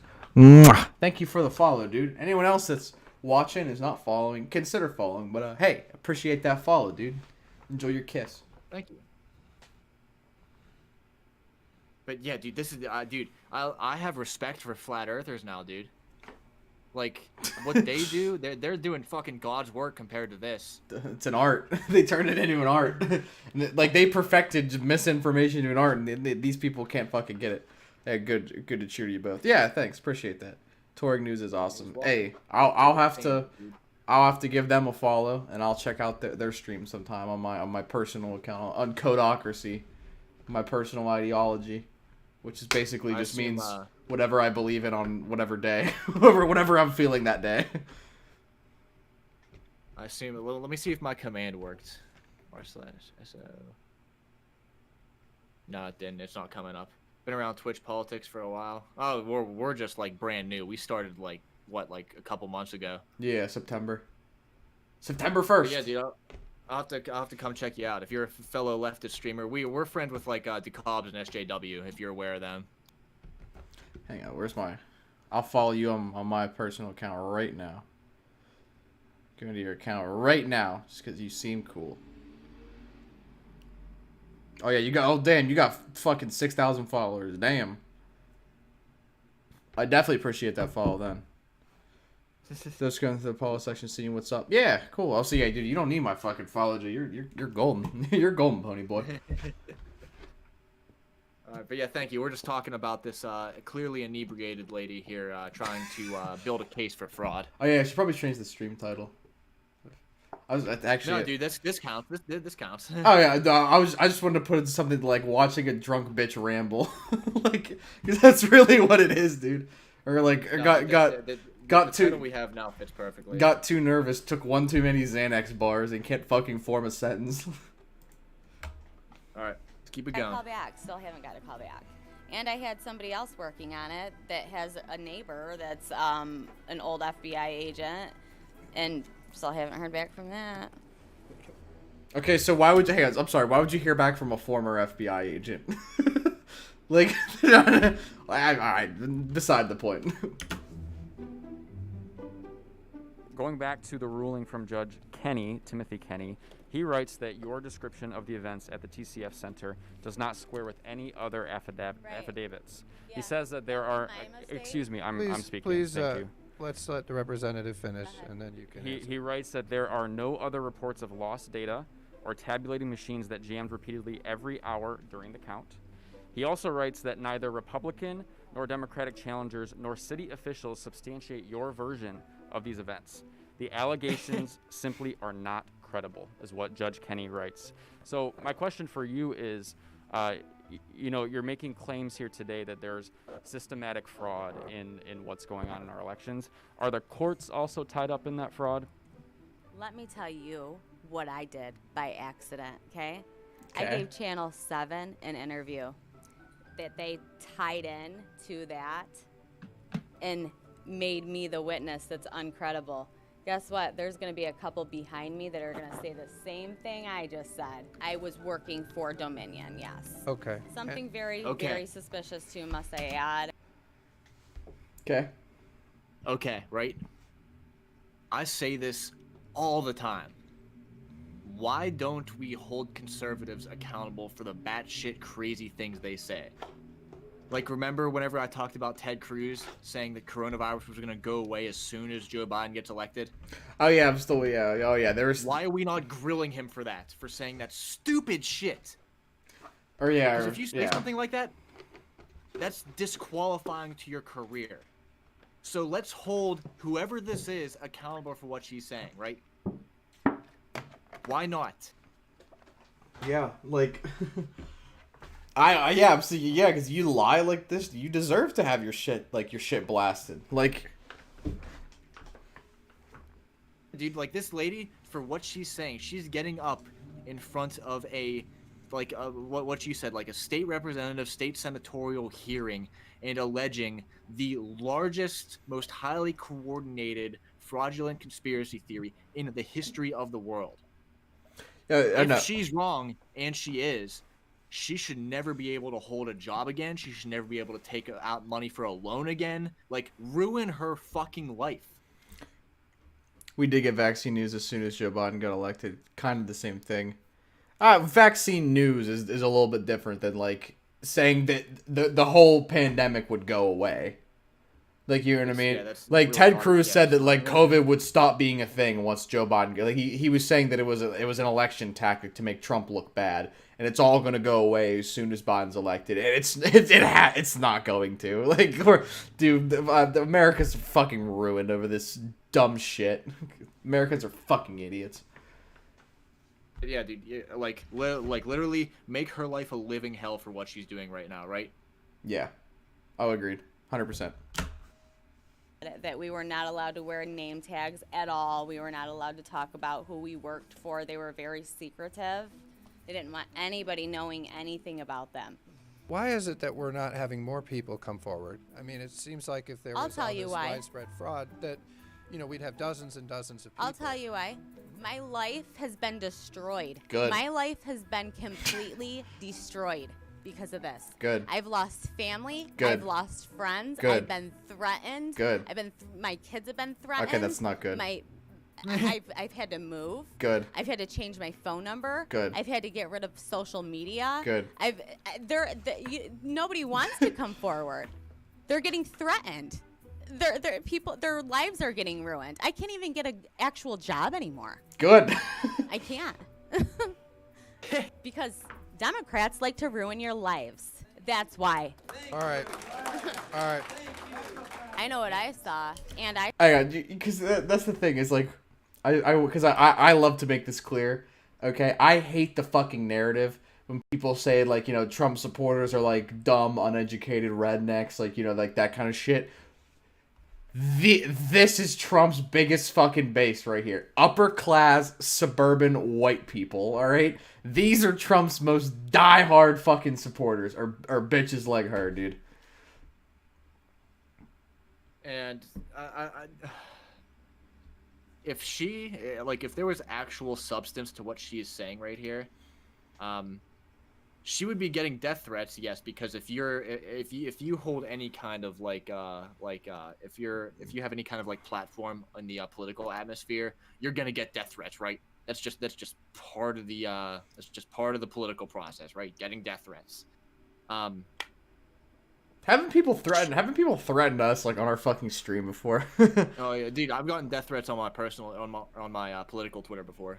Yeah, as I'm saying, like, yeah, that's if you get in politics, people are obviously gonna say they want to fucking kill you. Yeah. Like, but if you really want to invoke arguments about like the opposite party, like, you know, ruining your life, let's have a little conversation about any time somebody comes out as transgender, they get then named by right-wing pundits. Yep. And then we'll get death threats for literally the rest of their life from the right-wing pundits, brain-dead, degenerate supporters. Yeah. They're still like fucking. Hey, wait, I don't know if Pancake's still watching my fucking Kermit the Frog accent, like my Jordan Peterson. Oh yeah, I still refuse to call Caitlyn Jenner a she. It is a he. You are compelling my speech. Like they're still going on about like the shit like that. They are still incredibly fucking mad about that. All right, there's a minute left. You want to finish this video real quick? Yep. Yeah. I signed something saying that if I'm wrong, I can go to prison. Okay. Did you? Okay, Wait, why would he? Why would he? He's not making a claim. He's just asking you about your claims. Dude, she was totally on something. To like, I mean, just listen to the way she's talking. Like, I signed something that if I lie, I could go to jail. That's not how anybody talks. Yeah. Yeah, dude, that'd be like a teacher. Okay, no, because that was the thing. It's like that'd be like a teacher asking you like, "Did you do your homework?" And they'd be like, and then the student looks back to the teacher, and goes like, "Did you?" And it's like, I'm not the one that had homework. Like you did. Like you're the one making claims. Like you saw. Like that's the thing. Is just so batshit crazy about this bitch, dude. Legitimate question here. Yeah, let's let Representative Johnson ask his question, and then don't interrupt him, and then if you want to respond to it, that's fine. Did you have more, Representative? Yeah, I guess I just want to keep following back up with the poll book. So are we saying that the poll book is either wildly off or that they are filling in names? It's wildly off, and dead people voted, and illegals voted. Okay. So that's my answer. I think we're gonna move on. Yeah.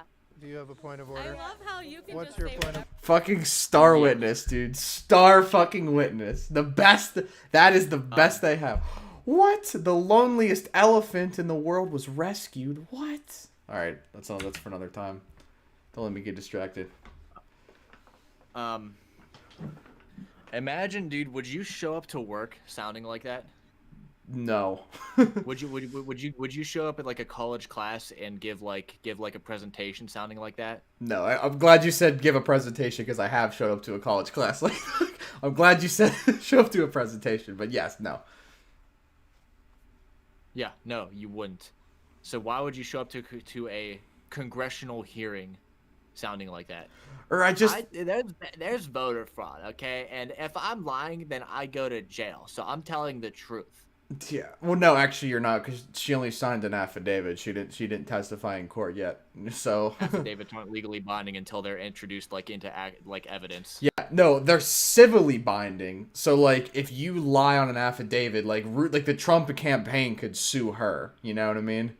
So like, Trump could sue her for lying. If you knowingly admit a false affidavit into evidence in like a courtroom, you could be charged criminally for that.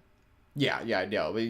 But an affidavit doesn't. I mean, I don't want to say it doesn't mean shit, but it's not legally binding until a judge reads it in a courtroom. You know. Listen, I don't want to say affidavits don't mean shit because they are important, but if you're alleging the most widespread, highly coordinated conspiracy in the history of the world, you're going to need more than a dozen affidavits to back your claim. Yeah, you're going to need a lot of shit. She may sound like that all the time, 24/7.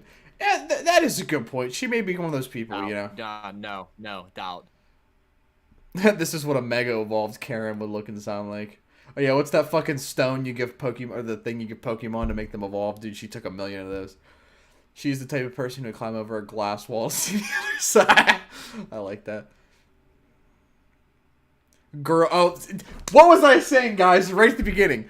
Girl you wish you hadn't started a conversation with at a party. What was I saying? Exactly that. That is exactly who she is. She's the type to wake up in the morning to tell you she's going to bed. She's filled with 80% proof alcohol. Just do grain alcohol. This is funny. I didn't even realize this now that I'm thinking of it. So she said the Democrats stole the election, but spent her entire time arguing with the Republican representative and calling him out on factual data. Yeah, like that guy, that fucking bald guy that was grilling her on the fucking the bald guy grilling her on the fucking the poll book or whatever. Like that guy was a Republican, and she was arguing with him about it.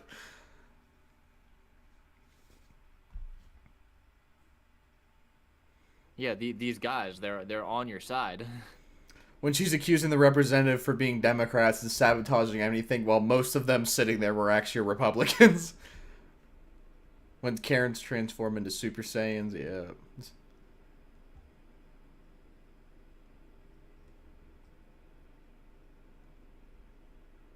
This has to be satire. That's what I'm saying, dude. Like, how are you supposed to satirize this?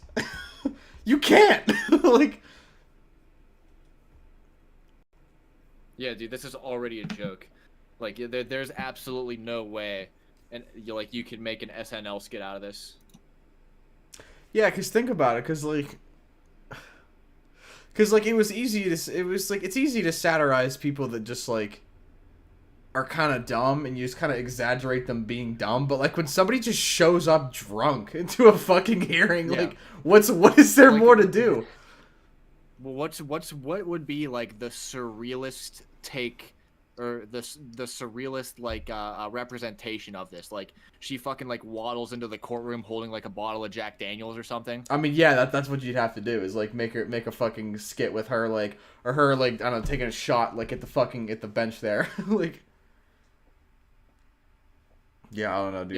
Yeah, like she's the caricature that you would make out of somebody who's like testifying and saying some dumb shit. Yeah. Oh, then I saw down below. This also seems like it seems like a fucking random citizen talking during a hearing during Parks and Rec. Because like during Parks and Rec, there'd always be like just some fucking random like Pawnee citizen who would come up and just say some absolute bat crazy shit that like Leslie would just sit there and go like, what? I just don't know what to say. That's her. But hey, you're an elected representative, so you have to be nice to them. Exactly. You're wearing a suit and you represent your district to the state of Michigan, and you have to sit there. You can't just be like, yo, how much did you have to drink today?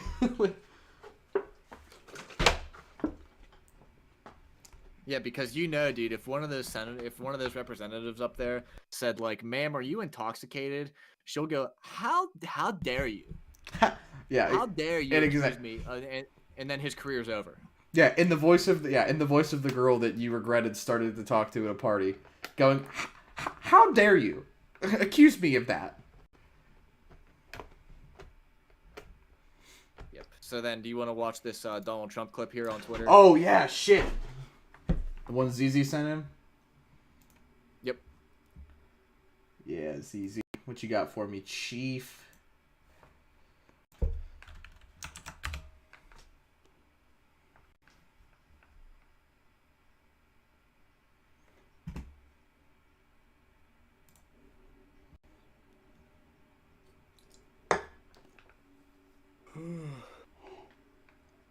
Getting tired.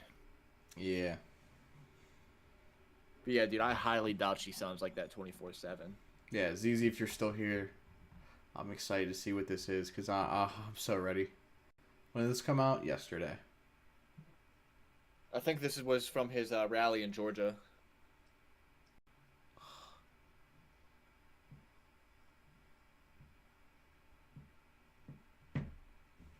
Which, a lame duck president and having a rally, that's not unprecedented.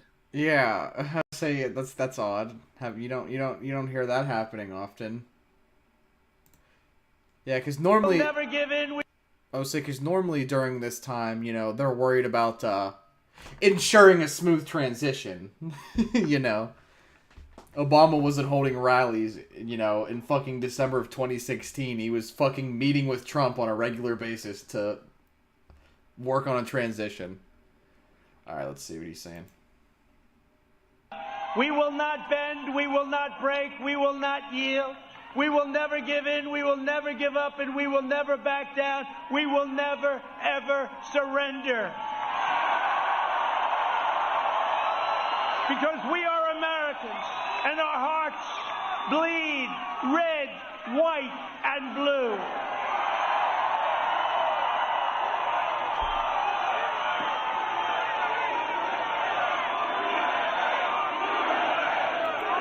Oh, is he just singing Breaking Benjamin lyrics? That song, it's like that. I will not bow. I will not break. You know what I'm talking about? Okay, yeah. Basically, here, I'll translate what he said, because I can kind of speak this language. To translate it to English, what he just said was, it meant fucking nothing. Everything he said just meant literally nothing. Whenever you're making claims that border along the lines of treason. Everything is permissible as long as you do it under the guise of like pro-America, right? Oh yeah, anything. Like, Yeah. Let's say, you want to lynch a gay person, okay, because they're gay.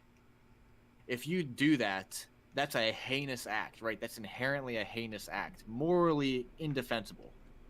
But if you lynch a gay person and you have like an American flag cape on you and a MAGA hat and like sunglasses and like aviators, then you're just upholding traditional American values. Oh, yeah, because where did this? I read it somewhere. I think it might have been like a Chomsky thing or something. I don't remember. But they said like you can justify fucking anything if you do in the name of like national security or like American values. You can fucking do anything. You can do anything you want as long as you say that you're doing it to like preserve America or something. Yeah, and what Donald Trump is doing here is he's saying, let us undermine the Constitution. Let us undermine a civic process that is a fair democratic election. But we're going to do it because we love America, right? He's using that like as a qualifier without giving any kind of substance to his calls to action. He's saying, make me president because USA. And then all his brain-dead, degenerate, mindless lemmings of supporters go, oh, he's not America, fucking clip. It's like, oh, because, you know, they pointed out perfectly in that one It's Always Sunny episode, is if you just get on stage and start going, like, USA! USA! Like, you can get the whole fucking place going and they'll all love you. If you can just get people doing shit like that. Or, like, whatever, that Family Guy, when fucking, like, Lois is running for, like, you know, she just goes, like, America, 9/11. Yeah, everybody fucking loses, you know. Yeah, so it's the same shit. The exact same shit. I've had some wine. You will all now suffer the consequences. Oh, I'm so fucking scared. What are you gonna do, Pancake? We'll just ban her or time her out. Yeah, but ZZ, thanks for sending that in because I love translating Trump speak. Actually, there's 5 seconds left. Hang on. Oh yeah, exactly. They're chanting USA. Exactly. Yeah, exactly. It's kind of the same strategy that the QAnoners use, right? Because no matter what your party does, right? No matter how heinous your party is, no matter what they're doing, if they're undermining like American values, if they're undermining the Constitution, and going against the rule of law, nothing matters whenever you're going up against actual Satan, right? Whenever the enemy is satanic, devil-worshipping child molesters that kill children for their adrenaline, nothing your party does is bad whenever you're going up against that. Yeah, because that's the thing is, like, you'll say, like, oh, because I know, because people say things like, oh, well, Trump was better than Hillary, and I go, like, well, what was so bad about Hillary? And then, like, they don't really have anything to substantiate it, you know what I mean? Well, she represents just the status quo. We need an outsider. Which, again, back in 2016, yes, I understand. You know, I understand where some people were coming from whenever they wanted to vote for like an outsider versus a status quo politician. But that argument is useless now because Trump has done nothing but govern like a status quo Republican. Just worse. Just worse.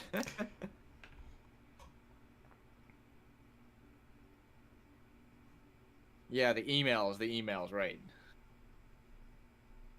Listen, if having a private email server is your disqualifying factor to a political candidate, then guess what? You can't support Bush, you can't support Clinton, you can't support Bush, you can't support Reagan. Literally, as long as, like, electronic correspondence has existed, there have always been private servers American presidents have had access to. The email, yeah.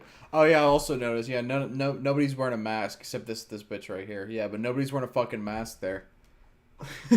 Which I love it. I love that none of them are afraid of it because they're all gonna fucking die. I love that fucking none of them care about it.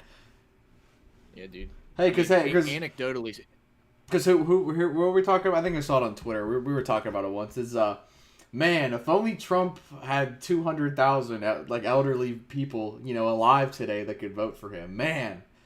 Yep. Man, that would have came in really clutch in places like Michigan and Pennsylvania if 200,000 more elderly people were alive. Yeah, just speaking to the to the rise in COVID cases across the nation, across the world, actually. Just anecdotally speaking, right now, I have never had, like, in the course of the COVID outbreak, I've never had more like personal connections to people who have gotten it and have been hospitalized. Yeah, which absolutely, again, it just completely boggles my mind that upon hearing any kind of like anecdotal claims about, like, you know, a loved one or somebody who's mutually close to you being hospitalized, a QAnoner would say, you're part of the deep state. Somebody's paying you to say that. Not bend, we will not. Oh, yeah, like, I fucking wish. Oh, it's like, I went over to when I was home in Pittsburgh, I went to my fucking Pap's house. And of course, when I go in, I got my mask on because he literally just had surgery like fucking 2 weeks ago, or like 2 weeks prior to that. He's recovering in his fucking chair. Well, he doesn't ever leave the chair anyway. In his fucking living room, you know, watching fucking football, and I'm sitting there, you know, talking to him. He goes like, he's like, what the fuck you got that mask on for? And I'm like, do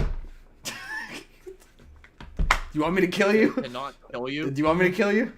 Do you want me to fucking kill you, you old fucking bastard? Like, I was just like, I said to him, I was like, you want me to kill you? And he was like, I'll be fine. I was like, no, I'm not.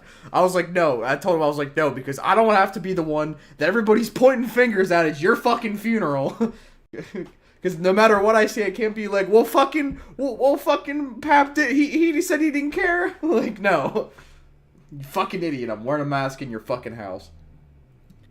I have a, well, you know, this actually happened just yesterday.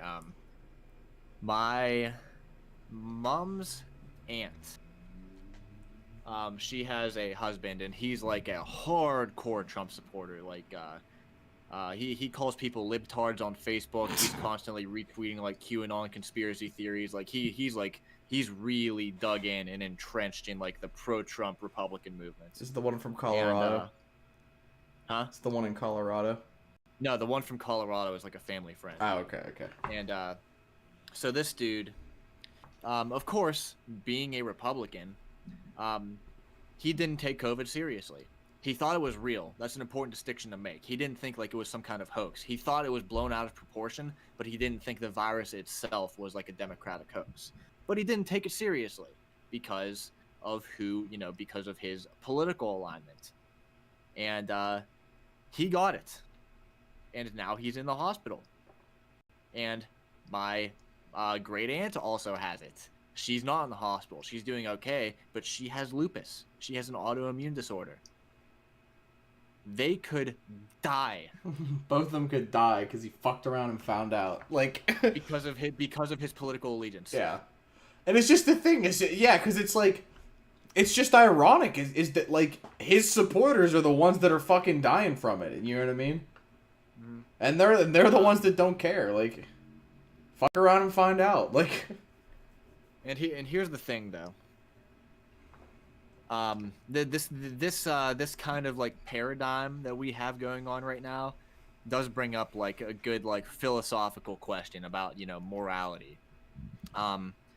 If and when he's on his deathbed dying from COVID, I mean, Trump 2020, right?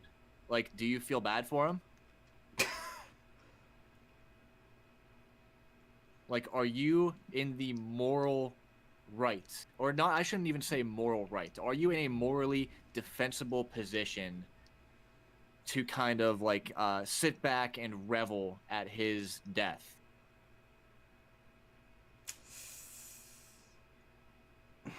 Cody? Do you really want me to give my honest answer? Yes. Okay, then fuck around and find out, dude. Like, you fucked around, you found out. Like, that's I don't know, that's how I look at it.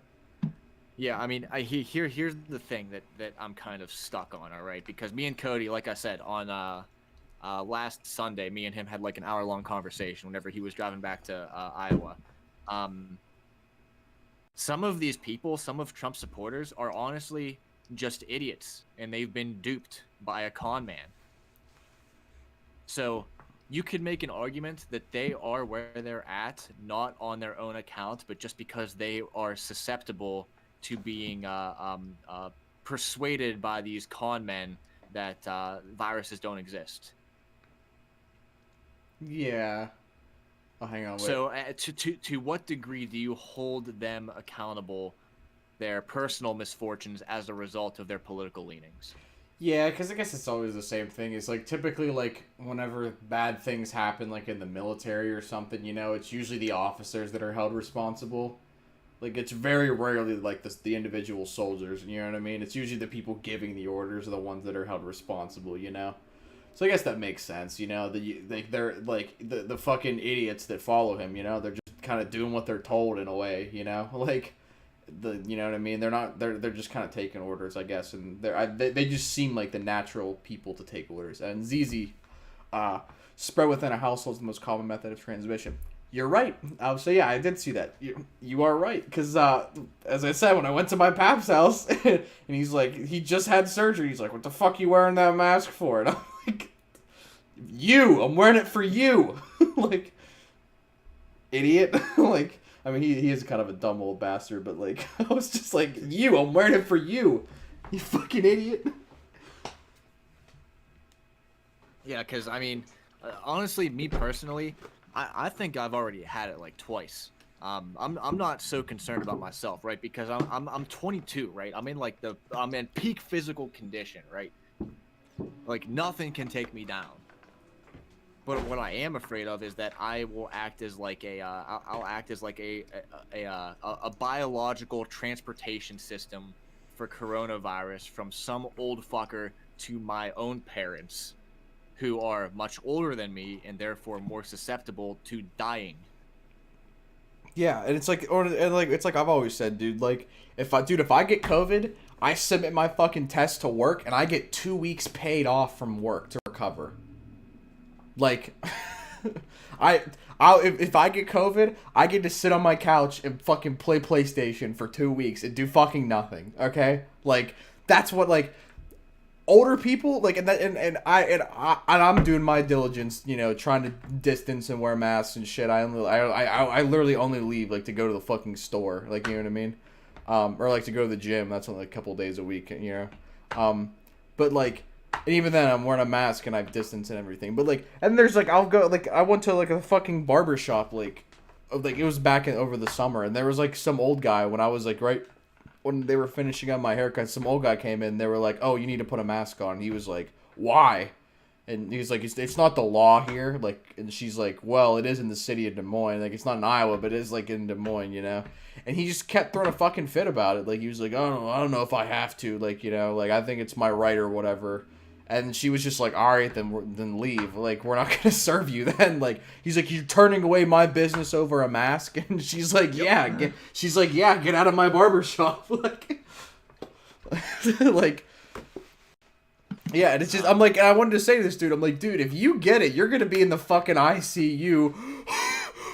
Like, you're like, dude, if I get it, I'm gonna like fucking be coughing a little bit, and I'm gonna sit on my fucking couch and eat soup and play Call of Duty. like I'll be living the fucking life. Like, yeah, that's the thing that just pisses me off with that dynamic between them. I'm like, the people I've noticed, the people that are like affected by it the most, the ones that seem to like not give a shit about it. I'm getting to the point where I want to start causing scenes in like stores, right? Because the other day I was in Walgreens, and I was getting wrapping paper. I was getting wrapping paper in like in a gift, because it was my sister's boyfriend's birthday, and I was sitting there in line, and they have they have the taped off like little sections for the, you know, the line, you know, please stand 6 feet apart from the person in front of you. So I was doing that, and I usually do like a little more, like I'll go like 9 feet away from the person in front of me, depending on how packed the place is. But I like to, you know, I like to virtue signal like that, right? Like, hey, I'm socially aware. I'm making sure there's ample distance between me and the next person.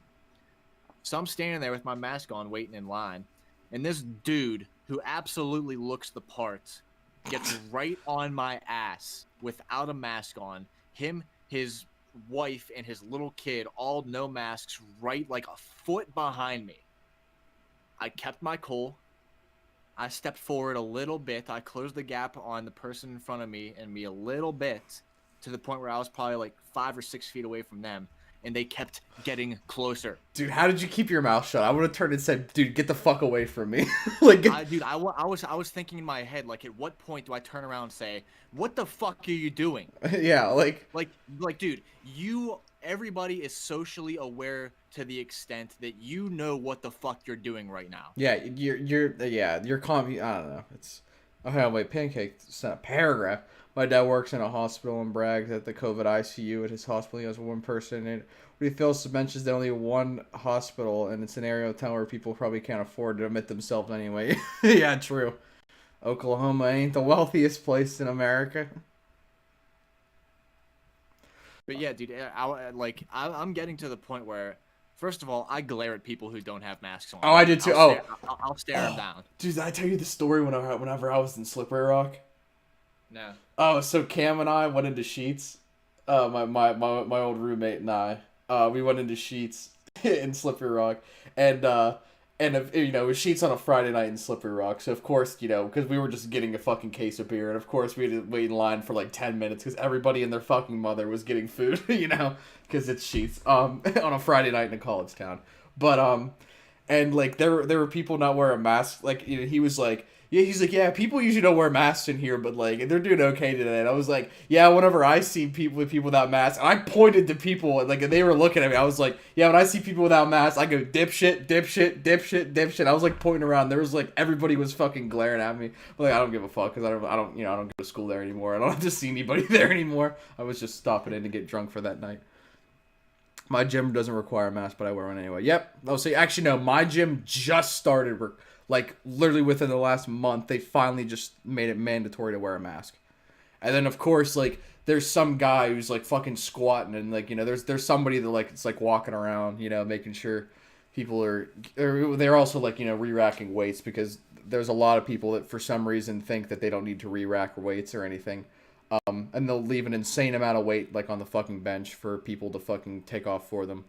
But then, like, they'll walk around and be like, hey... put your mask on. He's like, I can't work out with a mask on. I can't breathe with it on.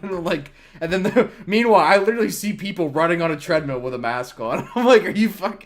And then also, you can buy masks that are incredibly breathable. Like you can buy those masks. My brother has one. Like he wrestles like for school. Like he's a wrestler, and the team gave out like breathable masks that are like that are easier to breathe through. Like they exist. They're incredibly cheap. You could go buy them. Like get them on Amazon. Deliver it next day. And also real quick, I also think it's funny because I'm scrolling through Trump's Twitter. Registered vote by Monday, December 7th. Register now on Georgia.gov. Then request your absentee ballot before the 31st. Do it today. Return your ballot the same day you get it. If you aren't planning to vote so now he's encouraging to vote by mail.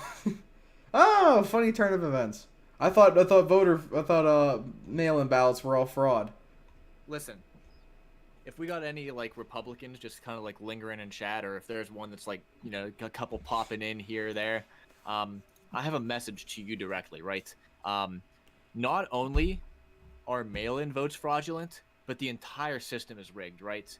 I know you guys believe it because that's what you're arguing in court and in the media, right? That you think it's all rigged. So what's the point of even voting? I mean, why even go? Why waste your time?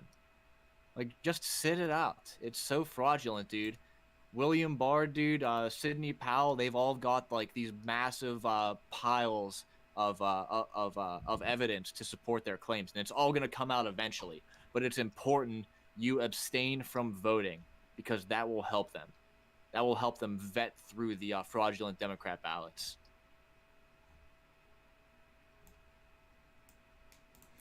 The NDAA should not be hijacked for the Democrats' woke leftist agenda. Holy shit. Buzzwords after buzzwords.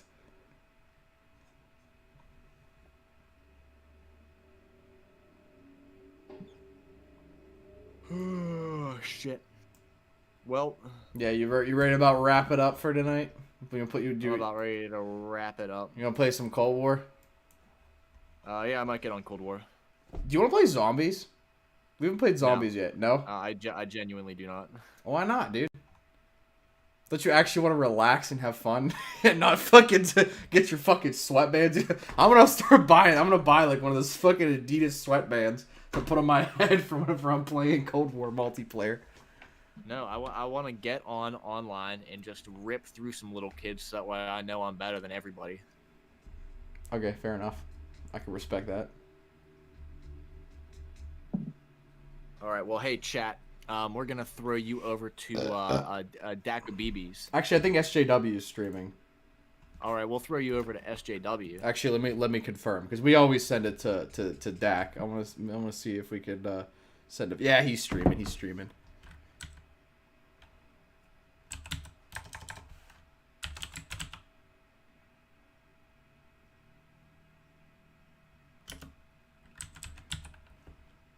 Wow, masculinity's so fragile. Listen, it's not fragile masculinity. It's just like I just want perpetual affirmation that I'm better than kids at Call of Duty. Listen, Pancake. Okay, it's not toxic masculinity. All right, it's a god complex. All right, get it through your head. Yes. Okay, we both have fucking god complexes. All right, and we affirm them by beating kids at a video game. All right. Okay. See you guys. Alright, yep, thanks. Or, well, it usually takes like 10 seconds to raid. Well, hey, bye, chat. Pancake, you're one bad stream away from getting banned. The raid has been sent. Oh, he's playing Civilization! I know. What Civ is that? Is that Civ 6? Hang on.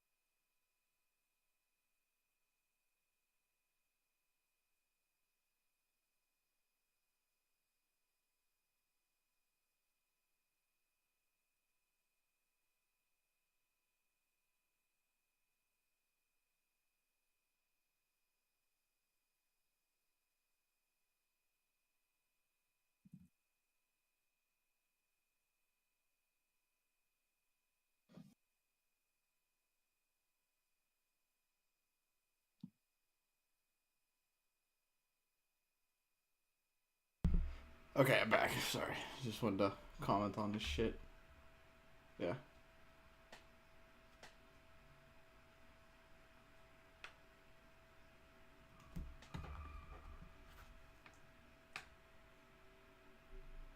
Wait, can you see my messages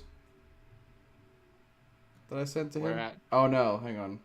I'm talking directly in his chat. Oh, there we go.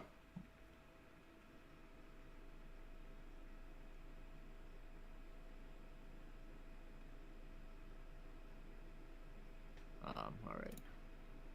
Yeah, dude, I'll get on COD for a little bit. Alright, I'll see you then.